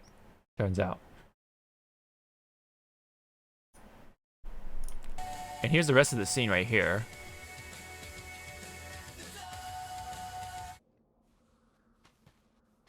He's out there. I can feel him. I just have to keep looking. I'll find him. I'm coming to. Please don't. When darkness veils the world, 4 warriors of light shall come. And I only count 3 of you. We don't need someone whose heart's not in it. Then show me chaos. Do that? Can you guys stop saying darkness is chaos? You know, the next time you're gonna say that, fucking Ansem is gonna pop up and go like, Yeah, all right.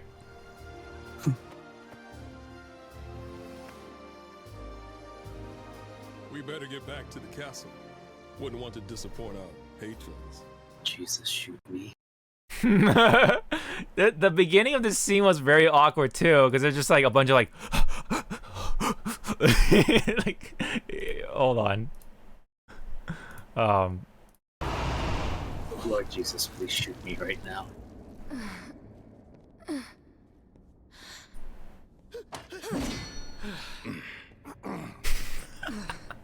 Wait. Wait, Wait. I got a shit. It's her. Yeah, just like before. Look at the placement too. Look at the placement of the characters. Like I don't know. To me, that looks really weird for some reason. They're like holding the crystal like this, and it, I don't know. I don't know why I'm like getting weirded out by this like positioning. Now he pulls this out. Like, what is this? They're so stiff too. These two, and then he pulls out his crystal. This is hurting me. Oh my god. This is so weird. This is gonna be one of those weird games. He's trying to take himself seriously, but it's gonna be pretty fucking weird. Oh my god. It's like the Room. Almost. It's like the Room levels, kind of weird, kind of almost. Look at this scene. Okay, and then it goes to the whole explanation and stuff. At the beginning's like they're just like it's so funny. Okay.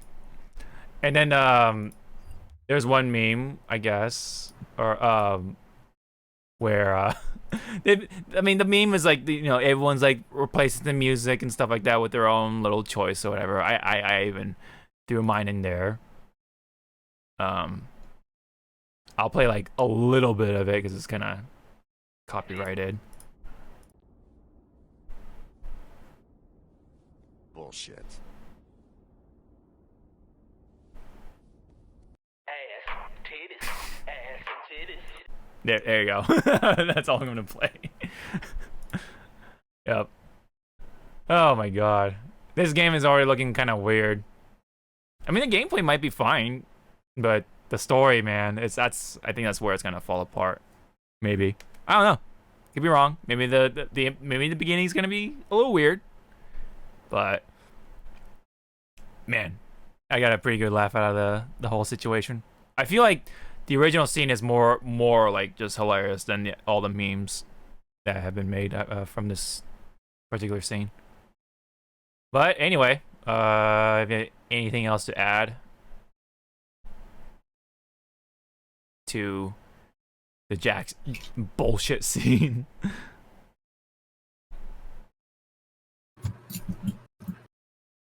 If I don't hear a 3-minute fuck you segment, I'll be very disappointed. Like they say fuck you, fuck you, fuck you, fuck you. Yeah. And you just see Dante pop out of nowhere. Fuck you. He just walks away. It's like why are you here? Yeah. I don't know, man. There could be more weird stuff coming out of this game once the game comes out. When is it coming out? It's like January or something like that? Is it January?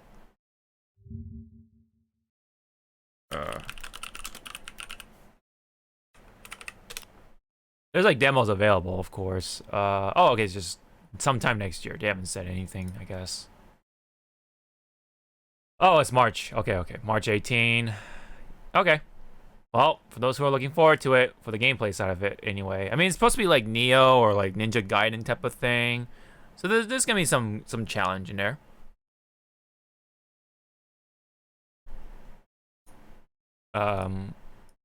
So the gameplay might be where it shines, hopefully. But yeah, let's hope that's the thing. That'd be the case. All right. Well, that's all I got for this episode. We're definitely all dunsies, all good in the hood, and stuff like that. So, there probably might be one more thing from Tokyo Game Show tonight as we speak or as we record this. But other than that, that's pretty much it. So, We do have the Smash stuff to look forward to, so we'll definitely talk about that for sure for the next podcast. And then people are gonna get pissed. I can definitely guarantee you that. Apparently, people are saying Sora because it's some leak or something like that, but I'm gonna take that with a big old bag of salt. Big old bag of salt. So in reality, do you think Nintendo has enough money to give to Disney? I don't know. You never know, man. People forget Sora does not belong to Square. Not solely, no, not entirely. Anyway, it's definitely he's a Disney product. Yeah. Does Disney use him? Now they are like the magic wristbands. Oh. From Disney. Oh. There's actually Kingdom Hearts ones now. Oh. But they're expensive as shit. But I was yeah. Like, wow. So it's like their end on fulfilling the contract. Like, okay, we gotta use Sora for this thing, but that's all we gotta do, right? So. And then also at Disney parks, occasionally you'll see Donald and Goofy in their Kingdom Hearts attire. Oh, occasionally. Okay.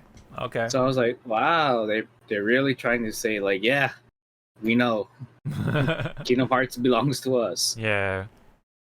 And we're gonna show it off and shove it in your face. Just shove it in your face. We know that you guys will buy these products.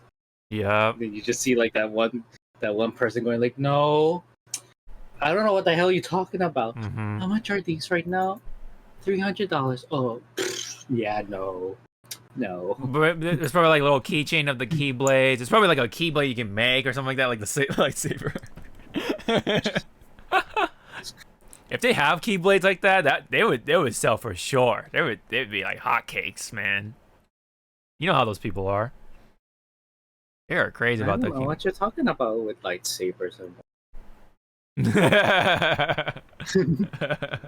It's like you don't see them good. Yeah. All right, I think we can definitely leave it on that. No, we definitely have some things to talk about, so we'll hopefully see you guys. But before we do that, thank you guys so much for tuning in for this episode. This is 157, just to be clear, I believe. And thank you guys so much. And don't forget to like and subscribe, blah, blah, blah, all that stuff. We are also on iTunes, Spotify, and Podomatic. So all that link in the description for anyone watching this on YouTube. So we'll be back next week. And hopefully we got more stuff to talk about besides Smash. Probably talk about like Nickelodeon for a little bit, and then yeah. So until then, we'll see. We'll see you guys in the next one. What's the now Haichu? To close off for today, it is great. Great. The one that we started with, and now the one we ended with. All right.